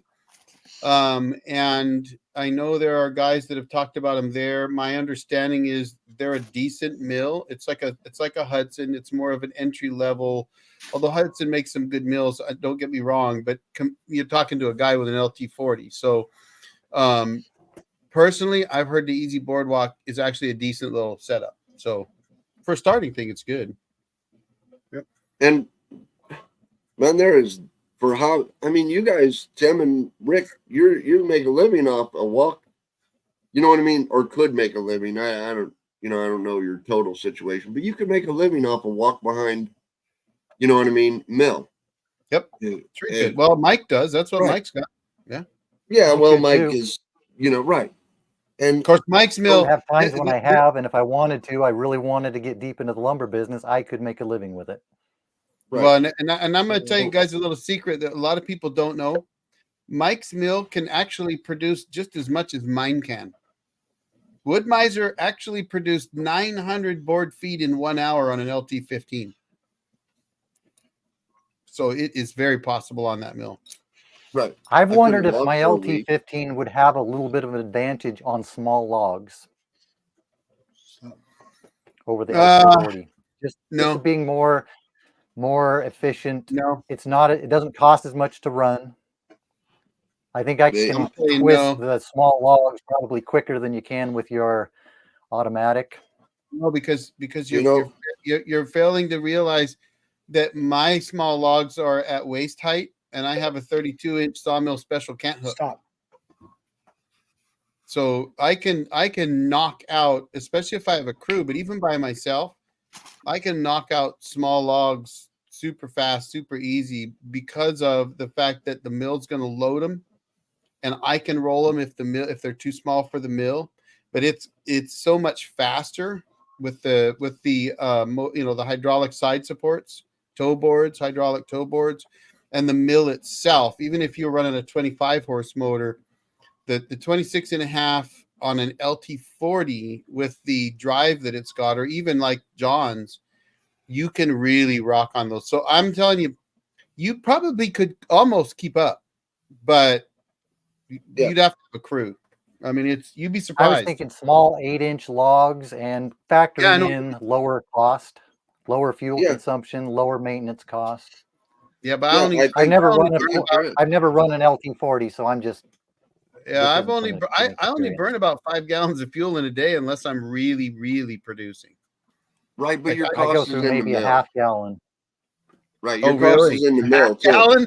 Oh yeah, I'll burn 5. Maybe a gallon if I was full running all day. Oh, so it is a lot more efficient then. That's interesting. Yeah, and there's almost no maintenance on that mill. Yep, and whereas mine does have more maintenance. And an 8-inch log with a cant hook is not that bad on your back. No, right. You know what I mean? And I don't want to do 8-inch logs. I tell people, don't bring me an 8-inch log. So there is a definite. I've talked about that many, many times. There is a definite, you know what I mean, niche that you guys can do with that mill, the Wood-Mizer or the Hudson mills that I can't or won't do with my mill. You know what I mean? Or the jarhead can't or won't do with his mill. Won't. Right. Nobody's going to pay you $125 an hour to mill up 8-inch logs. That's not true. That's not true. Well, but actually, guys, we found when we did that locust, it took us longer to cut those small diameter logs than it did with the bigger diameter logs. It does. It absolutely does. A heck of a lot longer. Right. But You can do it a lot easier than I can, is what I'm saying, and you can do it more efficiently and more cost effective than I can on my mill. I believe that on it. Now there's Well, there's mean, two knowing that things. Mike only burns like a half a gallon, I'm going to Yeah. burn 5. Now there's two things I'd like to throw in here too. Hudson does build a fully hydraulic mill, Eric. They build a commercial mill. Yeah, I think I'd seen that they made a bigger one. But owning a commercial mill in the past, and I'm talking one that we cut 51,000 board feet on in a day, a lot of times, and I was a lot younger than I am now, but the time it took to roll a cant or a log, I could grab a can hook and roll it faster. And a lot of times I did. Small logs, yes. I've watched you with big logs. I think I could roll a bigger log faster than you can with your log turner. They're Well, just and so that's a good point. So earlier somebody asked me if I would get the super. That is why. Because the super is like twice as fast at rolling logs. And yeah, the thing is, if you're rolling, like the advantage, and look, John's right. The advantage we have is in the big logs, though, right? Like I can put a 21-foot, 20-inch diameter Doug fir on my mill, and I don't have to touch it. The mill's going to roll it. It's going to lift either end toe board wise if I need. It's going to clamp it. It's going to mill the top, and my customers are going to pull the lumber off. So that is where the advantage is. Small logs are harder, but big logs, could you roll them faster? Yeah, but my back's going to hurt less at the end of the day than yours. well, I'm talking Right. about I was a lot younger when I did that, but Right. my commercial mill had a log roller, but it used to aggravate me because it took so much time. I could literally take a can hook and roll that log faster. Yeah, you Right. could. Although you wouldn't be able to do it with Logzilla. No, probably not. It took 2 guys hanging off Logzilla on my 48-inch That's what it's got me for, Eric. That's why it's got and me. then my hydraulics rolling it. But that was like a 32 or 3-inch, 17-foot Ponderosa dripping wet with pine sap. So, And I mean, you could probably roll your big logs faster than I could. You could probably do it for a week. Could you do it next week? right. You know what I mean? Sure. All week long. Eventually, the body breaks down. I'm just saying that. I don't know how old you guys are, but at 55, the body starts breaking down, and I need that log turner for them big ones. So but the little ones, I'm gonna reveal something here. This is an exclusive. So anybody that watches my channel knows that I talk about my back. I have 9 diffused discs in my back. Not 1, 9. So yeah, as you get older, things get tough. That's all I'm going to say. That's an exclusive inside info right there. there's Dan Atkins with the question: do any of you work out deals with tree trimmers? Too many nails. I have a friend that does. I don't. But yes, I think Rick's right. Nails are hard.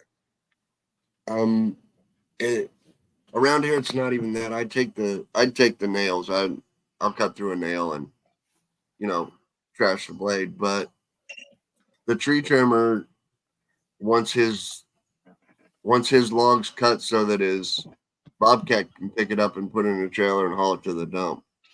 You know what I mean? If he has to put your trees on a trailer and then haul those trees to you, that's extra work and extra money for him. You know what I mean? And they just don't want to deal with it. Not a single tree trimmer wants to deal with me around here. It's just an extra hour's work, for them. And Hey, Tim, can you back that one back up for a second? Sure. Yeah, right Sure. there. So I'm going to throw this out. I'm going to try to not talk so much because I just noticed we've probably got like 20 questions backed up. So I'm going to answer this one real quick because I'm different. I'm by the hour, and then I'm going to try to let you jump through these so we can answer some more questions. We charge by the board foot because we sell the boards. I charge per board, and that depends on what the board is.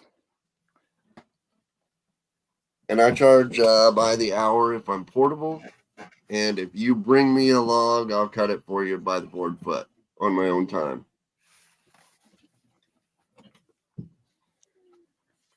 Age. Age? Put up the next question. Let's do these questions. Knock these questions out. Oh, Andy. Hey, Andy, I've been trying to get you on here. Yeah, and I saw Andy's comment about being 60 and he's still rolling logs by hand, but he wasn't a Marine, so. How old is Andy everybody? is good with the PV. I've noticed that. I'm 67. Young buck. I'm 62. Even younger. I'm 58. Even younger yet. Mike, you're 50? Yeah. Young guy. I heard John say he was 55. Yeah, I think somewhere in there. 54, 55, 56. I mean, it doesn't really matter anymore. There's no discount till 65, right? I'm just clicking on these guys as I'm Yep, going through yep. them. Yep. Yeah, that was the comment about it. Yeah, it was still $8,000 in a day, but it was a week's work. Well, I'm gonna It was let still 8,000 in a week. stationary guys. I'm gonna let you stationary guys answer that one. The one before, Tim. Right there. I don't have a good answer for the Sawmill Foundation because mine's falling apart. Don't listen to anything I say about Sawmill Foundation.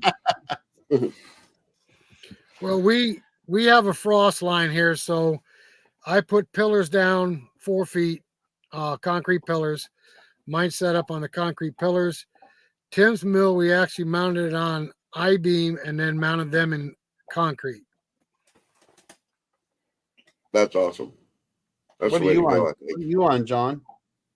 I'm on wheels. LT35 on wheels. Oh, but you don't have concrete under it? Nope, it's on dirt. Yeah, me too. But I know a lot of guys think concrete's the way to go. The Woodmiser LT35 doesn't care if it's level. It doesn't care if it's square. You know that. Yep. So it's on dirt. LT40. But if I do set it, I am gonna have to do a, in the dirt, 4 foot in the dirt type of deal with a push mill that I've got. And then I'll probably put some hedge or white oak, across the top of it. Spruce, it would take me more than a week to cut down and log out 15 pines, but then I don't do it every day and I'm a busted up old jarhead. But Mike might be able to do it faster. In fact, you know what? I think if Mike can do 15 logs in one day, he should come up to my place and prove it. Doesn't take a week to cut down. I could probably do 15 in one day if they aren't too big. If you're a professional logger, yeah, you could pull out 15 pines in a day and a lot more. But I'm not a professional logger. I don't have a skidder. It depends on the size of the pines too. Exactly. Yeah, this was 20. This was 25. It was 25 white pine. They were all standing dead. They were all, every time you felled one, the top of another one fell out. You know what I mean? And it was a slow, dangerous process. And you were hauling them over. It took a day to clear a road to get to the pines because there were so many fallen trees. So, there was a lot of other stuff that goes into the background of that. When I say it took me a week to get them out of there. And that's with a compact tractor, you know what I mean? And a car trailer, so, and a pickup truck. Solar kilns can actually work very, very well. I've actually used what I call the sort of solar kiln. Worked fantastic. Any method of getting heat and getting the moisture out can work, but solar kilns absolutely. I know lots of guys that use them. I use them. Oh, you've got one? I've never used one, but I've heard good things. I have 2 Virginia Tech solar kilns. Oh, that's what I want to build.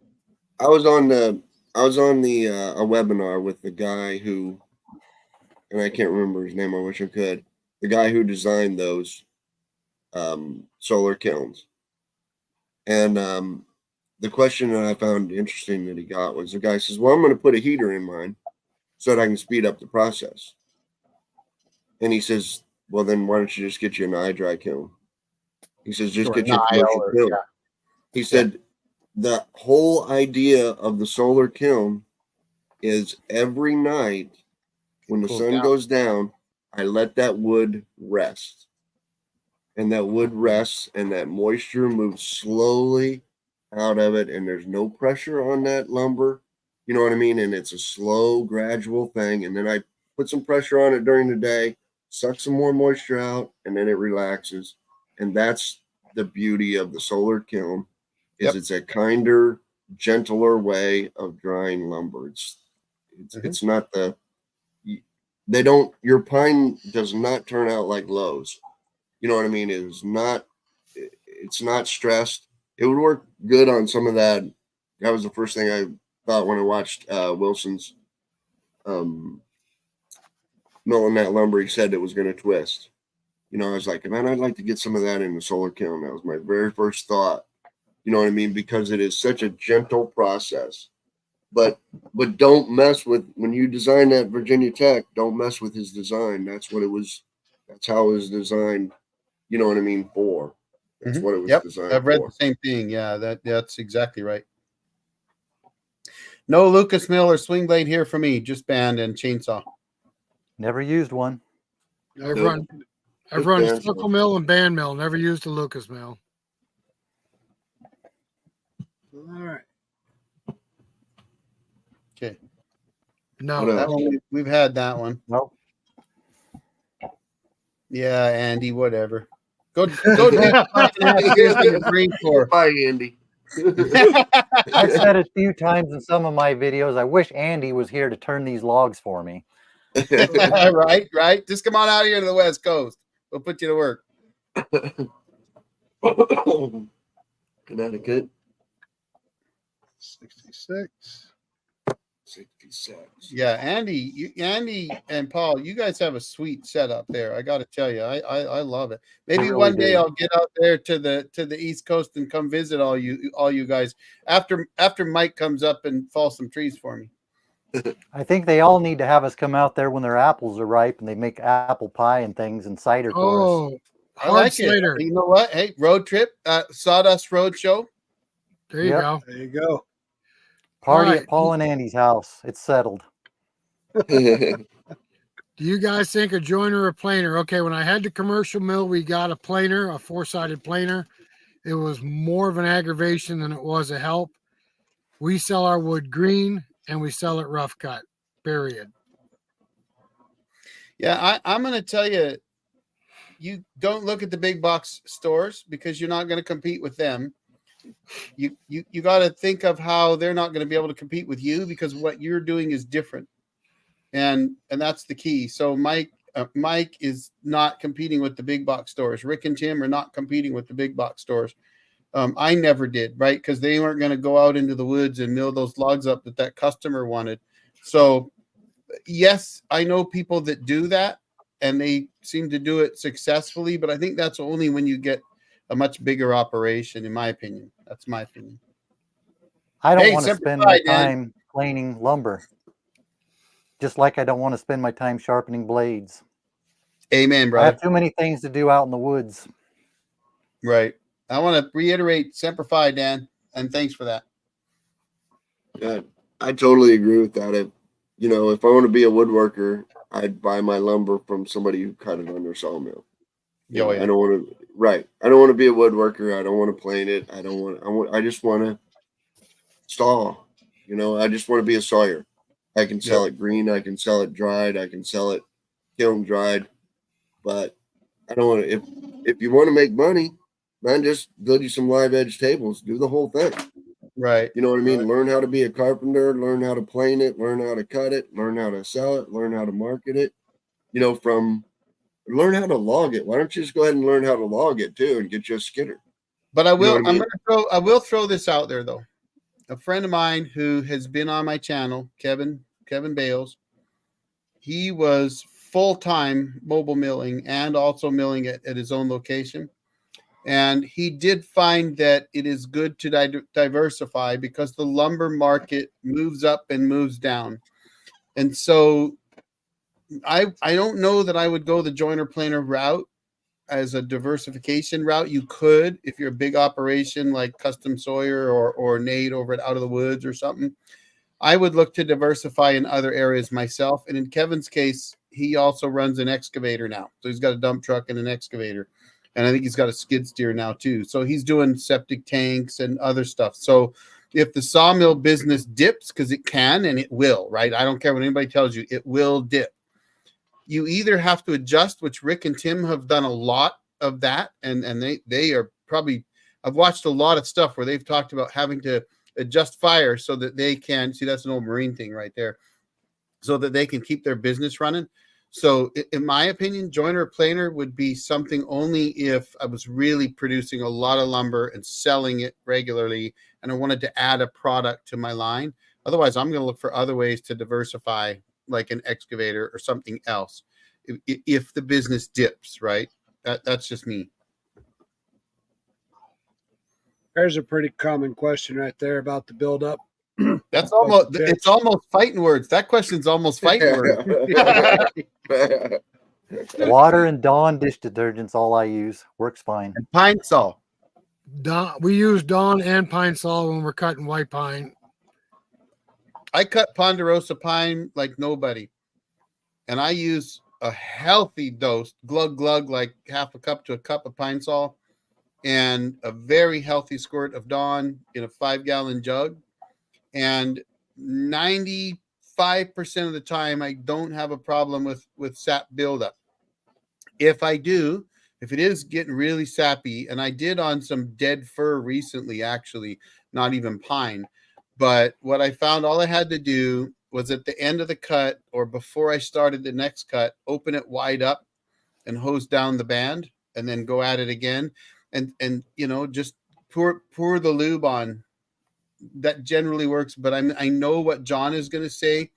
I have watched Kevin with his diesel drip system never get any sap buildup at all. So diesel does work. I'm not a fan of it myself, but I've often contemplated doing what some do, which is keep a little squirt jug around with some diesel in it for those times that my setup doesn't work. And by the way, John has a video out there. I'm going to throw this one out for you, John, where he actually proved that the diesel drip was cheaper than water. I gotta interject in here though, Eric. I've been a diesel technician for a long time. And one of the things I've seen destroy engine belts is oil or diesel leaking on the belt. Yeah, I don't do it myself. I know the diesel drips is very, very little diesel, but I got to think over time it's going to swell that rubber. That's just my opinion. I think so too. I don't disagree with you, but I have seen it work in person, and it absolutely gets the pine sap off. But honestly, I've been milling since 2011 with a bandsaw mill, and 90% of what I cut is softwood, and of that softwood, 75% of that is pine, and I use Dawn, pine saw, and water. So do we. Yeah. So Looks like a challenge there, Mike. I can show Mike how to. When Mike comes up, I will show him how to cut a non-Humboldt, and I'll even do it crappy wise. So I can show him how to do it crappily too. Well, those guys like giving me a hard time about my upside down notches, they call it. That's called you know somebody's a real West Coast faller when they actually know how to fell a tree. Now, Mike, I'm going to tell you, Mike, I tried to do the Humboldt. Tim was filming it. I turned around, screamed at him, shut the damn camera off. I missed both joints. I didn't even get close. I can do it. That would have made good video. I don't even know how you get in the configuration to make that upcut. I really don't. Wait, but Mike is right, Tim, Rick. Mike is right. You should have done that video because it would have made for a good video. We did do it. Oh, did you? Oh, I missed it. Yeah, it's on one of the birches we did. No, I edited it out. I didn't let you see Oh, it. did you? It was miserable. That might have been the video that would have made your channel go viral. Yeah, Could have over been. the top. Yeah, Over good the luck top. on East Coast that, right? guy tries upside down Humboldt West Coast undercut. I don't even know how you get in position to do that cut. It's I can't can't make bend it. like that. I can't make it meet. You know, I don't have enough time to practice that cut. I am in total agreement that that is a better way to fell trees. And the West Coast, you guys win. I agree. That's how they should be falling. But man, I don't have the time to practice that. Making that saw meet that when I go up, I just can't do it. Mike did a Just- good video on how to do it, and I I'm- actually can do it on small logs, but once I get into a big one, I screw it Yep. up. I can't do it. My dad taught me how to do that when I was 14, and I just don't know any better. Right. And I agree. And if I would have been taught it, I was taught the other way at 14, and that's the way I've been doing it, and that's the way I'll continue to do it. I don't have time to learn a new cut. It's just that simple. Chainsaws when cutting pine. Hey, Brian Horn's on there. How you doing, Brian? We'll clear the chain from the come up. Return to the pine, and it's like butter. Well, I don't have a problem with my chainsaw chains getting gummed up on pine. I fall and buck pine all the time. I don't have a problem with that. It's the I don't band. either. If your chainsaw And that's because you're putting up, oil on your chainsaw chain. if your chainsaw chain is getting gummed up, I'm just saying. Pine saw does work very good. You might need to use a little more of it than you think, but it does work well. Glug glug. That's my rule. I agree with you, Eric. You guys all know that I'm just keeping my mouth shut because I'm a diesel drip guy. I'm not going to argue with you, John. I totally. I said it earlier. Diesel will absolutely get rid of any sap. 100%. That the thing about the swelling of the rubber, even if I agree with that, that's $14. You know what I mean? To replace both those belts, it's $14 bucks. That's a I don't pain in think the ass. It's only a bucks. small I'll drip spend that. too, isn't it? Huh? It's only a small drip of diesel too. Is that really going to Very soak small. into your belt? It's I would one wonder though drip. if it gets into your drive belt though. But I mean, honestly, I didn't even notice That's the smell $30. or anything with Kevin's. But No, it's one drip every 2 seconds. yeah, If you but smell it, Spruce if you made a smell comment. it, one you're before, doing it Tim. wrong. Back up one, Tim. I would not do that. Just I wouldn't saying. either. No. Not enough I can see lubrication. Mike shaking his head back there. I'm thinking you're going to have to put a new pump in if you try that. Yeah, I Yeah. wouldn't do that. Don't do it.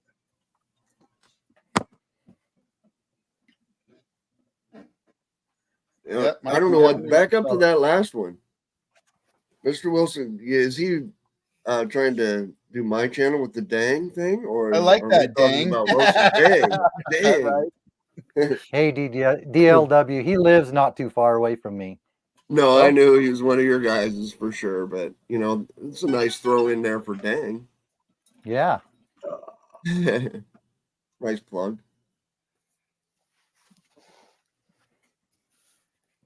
Yeah, I agree Mike, with I'm going to that. tell you I'm something not else gonna I argue. tried too, is putting the chain on without loosening the bar. That didn't work for me either. No. Yeah, you got to What have a size much bar are you looser using? chain. Oh, I got And longer. We got longer bars, but I can't do it. It takes some practice. You have to do it on the right side and take some practice. So Mr. Spruce, I'm in softwood country. Now you're in Oh, about Scotch pine pine is chain. a little different. So I'm only doing, almost everything I do is ponderosa pine or Doug fir, and so I don't have an issue. But I don't do Scotch pine, so maybe it's different. Same here, ponderosa pine and a little bit of sugar pine. We have white pine and hemlock. I don't know if we have Scotch pine or not. No. Did you see that from Andy there, John? I like the You should dang it. Yep. There's a reason why he has that it on the end. Yeah, there is. So YouTube wouldn't let me change Yes, my Mark and Billy handle. Ray. Buck and Billy Ray absolutely had dang on there, and I almost thought he said dang it, and I was Really? going to tell John that myself. So YouTube wouldn't let me change my handle to dang unless I identified myself as a he, she, it, they, we, or something else. So I said, man, you guys are, it's none of your damn business what, you know what I mean? Yep. I am. So I tried to identify as the shit, but they didn't have that one. So I just said, well, I'm an it. And then, so I identified as an it. And then when I refreshed my page, like an hour later and they'd uploaded it, now I had dang it. Right after they put that there. That's I didn't put awesome. it I there. love It's it. right on Dang my it. page. It's right on my webpage. Dang it. And I'm like, Arrowhead okay, well, Woodland, that sounds good. It's like Arrowhead came back, and yes, there's about 37 people last I heard. Nice. What do we have now, Showing Tim? 50. 50. Showing Oh, 50. wow. Yeah. Sweet. It's We're been up about to- 50, 60, running that range. We Awesome. top 68 at one time. Awesome. All right. What else we got out there? Hang on.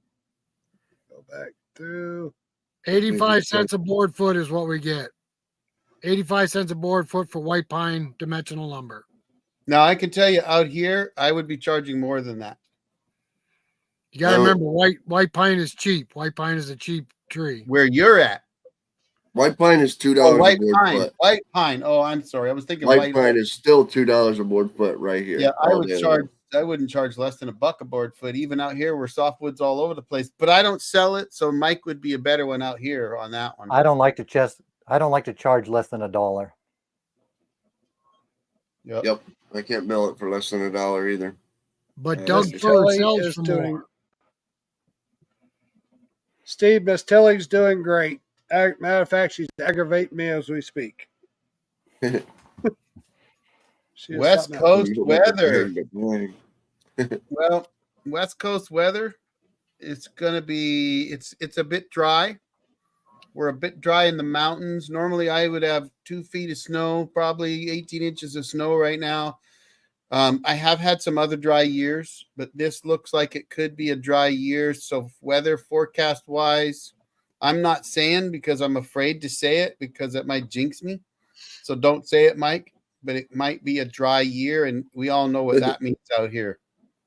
It means trees die and they burn in forest fires. I just said, don't say that. Oh yeah, I thought you said say that. No, don't say. Knock on wood. Here down south, we're having actually a decent weather year. Oh, good. I mean, a It's decent little rain too year. dry We're almost up here. to normal now. California, having- south of us, they're above normal. We're having It's a been great a warm winter Dang. though. Dang is now trending, John. It should have said dang it. Dang it. Hey guys, we're up to 1 minute and 52 minutes. What do you think we call into this at 2 hours?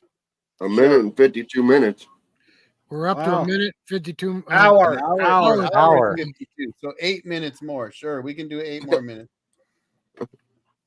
So get some questions out there. Now we've rolled through them, I think. That's good. We were behind on those questions for a while there. Yeah, We were, stay yeah. busy. Did we catch up? I think I so. think so. Oh, wait a Think minute. so. There's another one. Australian eucalyptus. I've not seen anybody mill a eucalyptus. I don't even know if there's eucalyptus in America, is there? There's I some don't in know. California they planted, but none Oh. here that I know of. Yeah, reservoirs are absolutely filling up down south. And we may have a good year up north, but my snowpack is down a little bit though. So Rookie Sawyer, East Coast, mountains, access to hardwood. Well, I'll leave that for you East Coast boys. We target wood crafters, and we have a couple of people we wholesale to that have stores down in the city, New York City. So we do pretty good that way. As far as softwood goes, we take orders. We got almost overrun last year with making fence boards for horse farms. But softwood in the where we at is tough. It's tough to keep with that market. The advice for a rookie sawyer is honestly find out what it costs you to make a board foot of lumber. That's the hardest thing that there is, and then don't sell it for any less than that. Well, I'm gonna go further. Find out how to make a good board first. Well, yeah, you've got to come on, sell Eric. it. I'm gonna tell you, I have seen that a lot. Like for those that know who I am and you have me on Facebook, you may have seen me post something about people buying mills and immediately jumping into a business. And I always encourage people to start a business. My YouTube channel is mostly helping other people out. That's what I like to do. But if you get a new mill, make lumber for yourself and use it yourself and do it long enough that by the time you go out and make lumber for somebody else, you make a good product and they'll come back to you. But if you don't learn that first, there's so much more to turning a log into lumber that you could find yourself with no customers because the word travels fast. You're absolutely right, Eric. I've been at it so long that I forgot that aspect of it. But back when I had the commercial mill, I could outdo the Amish because I was very particular about the accuracy of the size of my boards. And I think when John was out to our mill this past summer, you saw me break out a go no go gauge and put it on the board that I cut for you, just to make sure everything was as accurate as it should be. Yep, it's still in the video. So accuracy is important. So yeah, practice and get to be a good miller first. Learn to read the log. Yeah. This next question is fighting words. No, I'm interested in hearing this one because I want to know the same thing. Okay, so on my particular mill, I can cut a flat spot, turn it up against the knees, cut another flat spot, and just keep cutting as I roll. I know we've had problem logs where I've cut a flat spot and then rolled it 180 degrees to make it sit straight. So I'm going to give you the production sawyer's answer because production sawing is different than hobby sawing or, small operation where you're only doing 100 board feet an hour or something, where how much you produce isn't that important. If you're trying to production saw on a band mill, then you roll 90. The only time I will roll 180 degrees and do perpendicular is if for some reason I'm concerned about the small end of the log and I need to get a specific width and I absolutely need to make sure that I get that specific width. That's the only time you'd ever see me roll 180 degrees and do perpendicular faces. And in my opinion, and it's just my opinion, but in my opinion, there's actually no good reason from anybody to mill any other way than 90-degree faces. And I know lots of guys will say, yeah, but if I do this, I can put my square up or whatever else. Well, if you're pulling a square out, then you're already behind me. So as a production sawyer, I'm going to take my first face off. And when that face is ready to go, I'm going to roll 90 degrees into my side supports. I'm going to clamp it up and I'm going to open my next face. And I can tell if that's 90 degrees or not without ever pulling a square out because I've milled so many logs. I know. I also know that my mill is aligned properly. And so if I'm flat to that side support, my next cut's going to be 90 degrees. And that is the foundation of your entire cant. But also from a production sawyer's standpoint, when I make my next roll to cut my third face, I'm not just going to cut my third face because I'm not going to mill to a cant.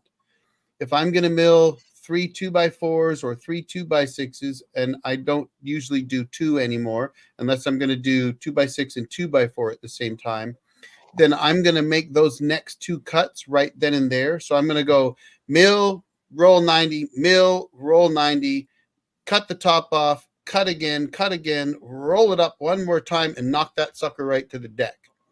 And so from a production sawyer standpoint, no reason you should ever mill 180 degrees or flip the log 180 degrees and mill perpendicular faces, unless, as I said earlier, you're concerned that you, like, say your customer wants 2x10s and the small end of the log is, 14 inches or 13 inches in diameter, and you can get some 2x10s out of it, but you're trying to maximize that, then you could take the top off, make sure you leave some wane, flip it 180 and do that again, and very, very carefully work to that 10-inch wide on the small end. But that's going to slow you down. Your production's going to go down. And if you're milling by the board foot, you're going to make less money. If you're milling by the hour, then you're not producing as much for your customer. So for me, it's always trying to target 300, 400, 500 board feet an hour consistently every hour. And that means roll less. I do it the opposite. I flip it 100. I cut the first cut, then I flip it 180 degrees and do it the other way. I think the reason I started that is because it makes a more balanced cant. And the way my log clamp pushes up against the log stop, it's less unbalanced weight that way. That was my reasoning when I did it, when I started doing that way, and I just got in the habit of doing it. Yeah, but you're Eric's not way really, might be better, but I just Well, keep you're- doing it that way because it's become a habit.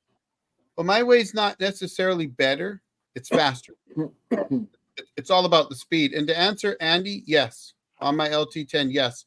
But I spent a lot of time working with production sawyers online.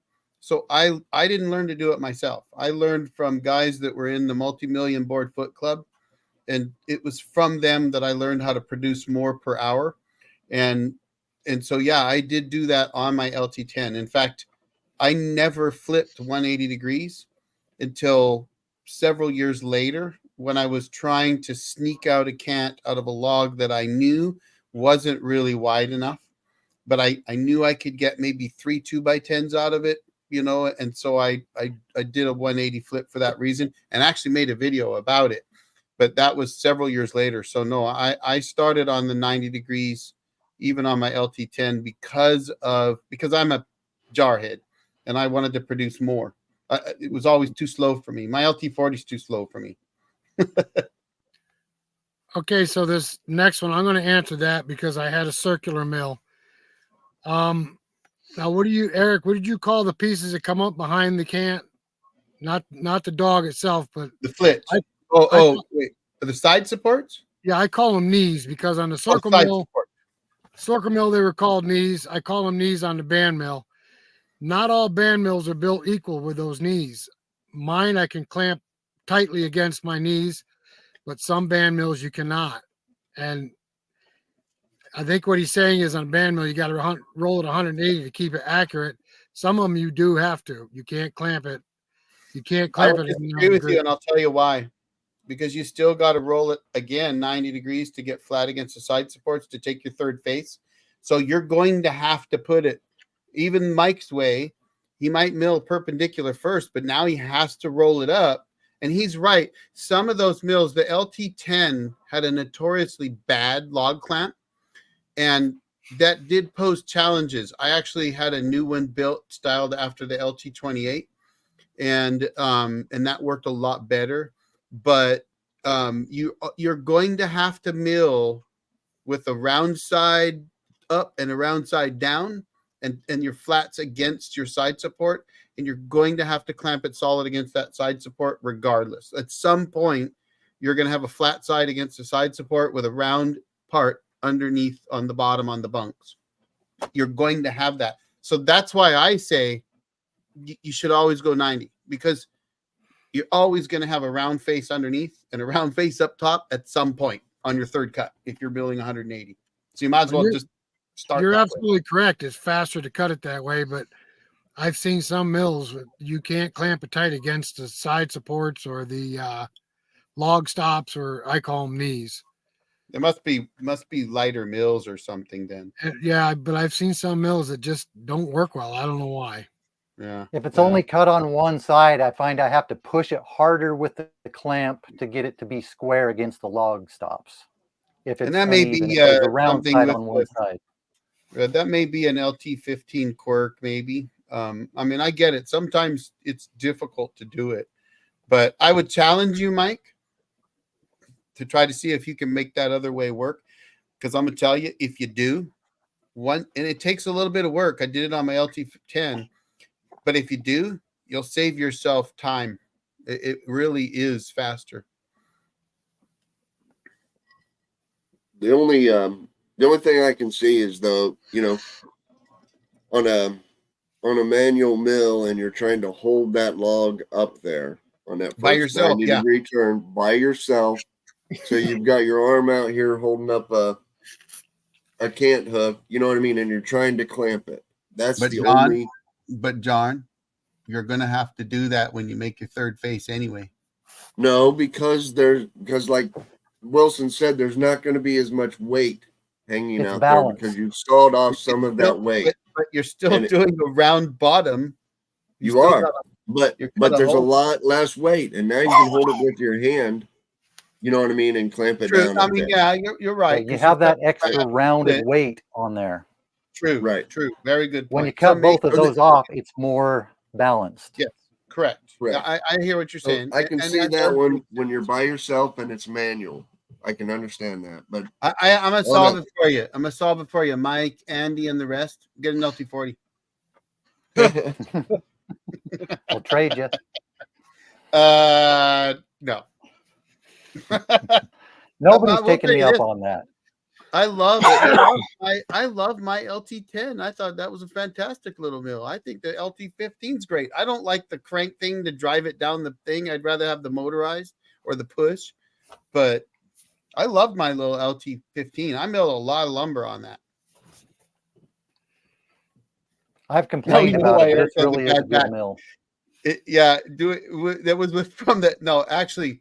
My back is because 5 guys tackled me because I wasn't promoted well enough in Morocco back in 1988.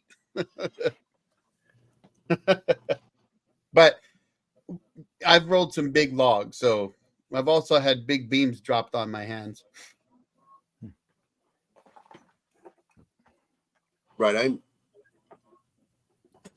When people use the excuse that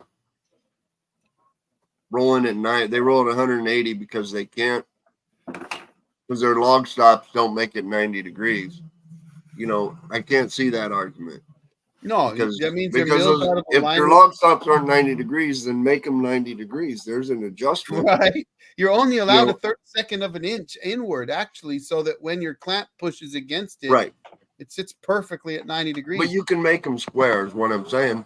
Yeah, you can. Absolutely. Oh you can. And so I will make this statement.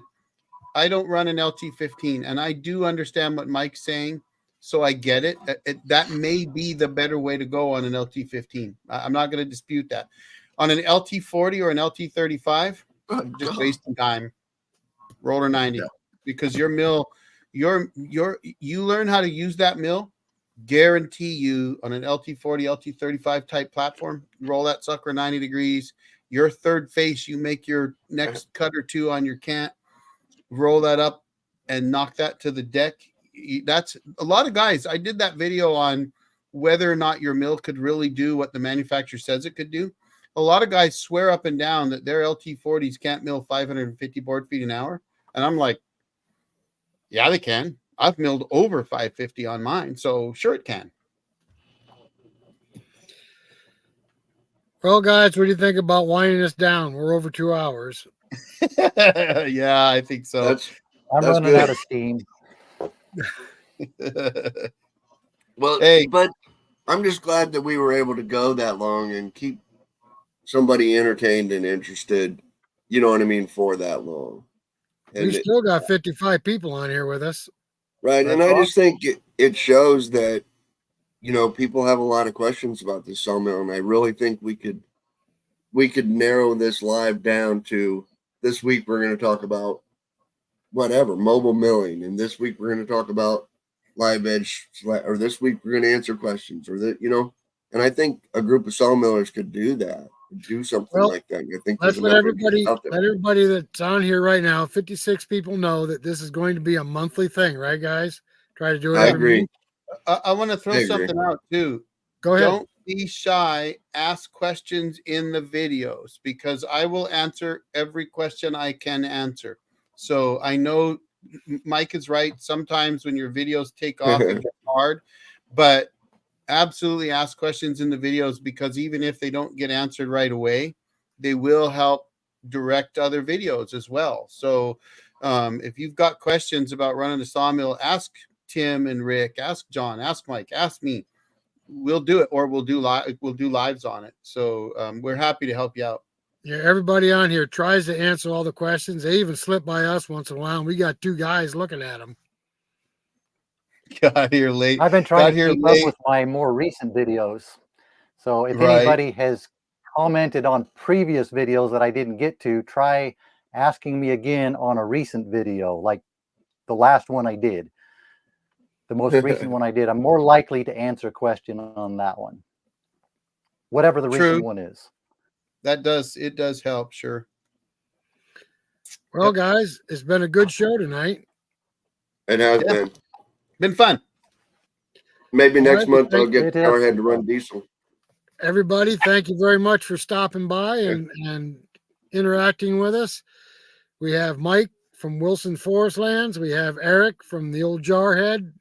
We have John, or Dang It, from Davidson's All Natural Gym, and Tim and I from Two Brothers Outdoors. We will be back next month. We will announce it. We're going to try to get some manufacturers on here to explain their forestry equipment and stuff like that. So we're going to try to make this interesting and every month. Right on. I agree. All right, guys. Everybody have a good night. Yep. Hey, y'all. Thanks. Good night. See you guys. All right, guys. I think Eric left.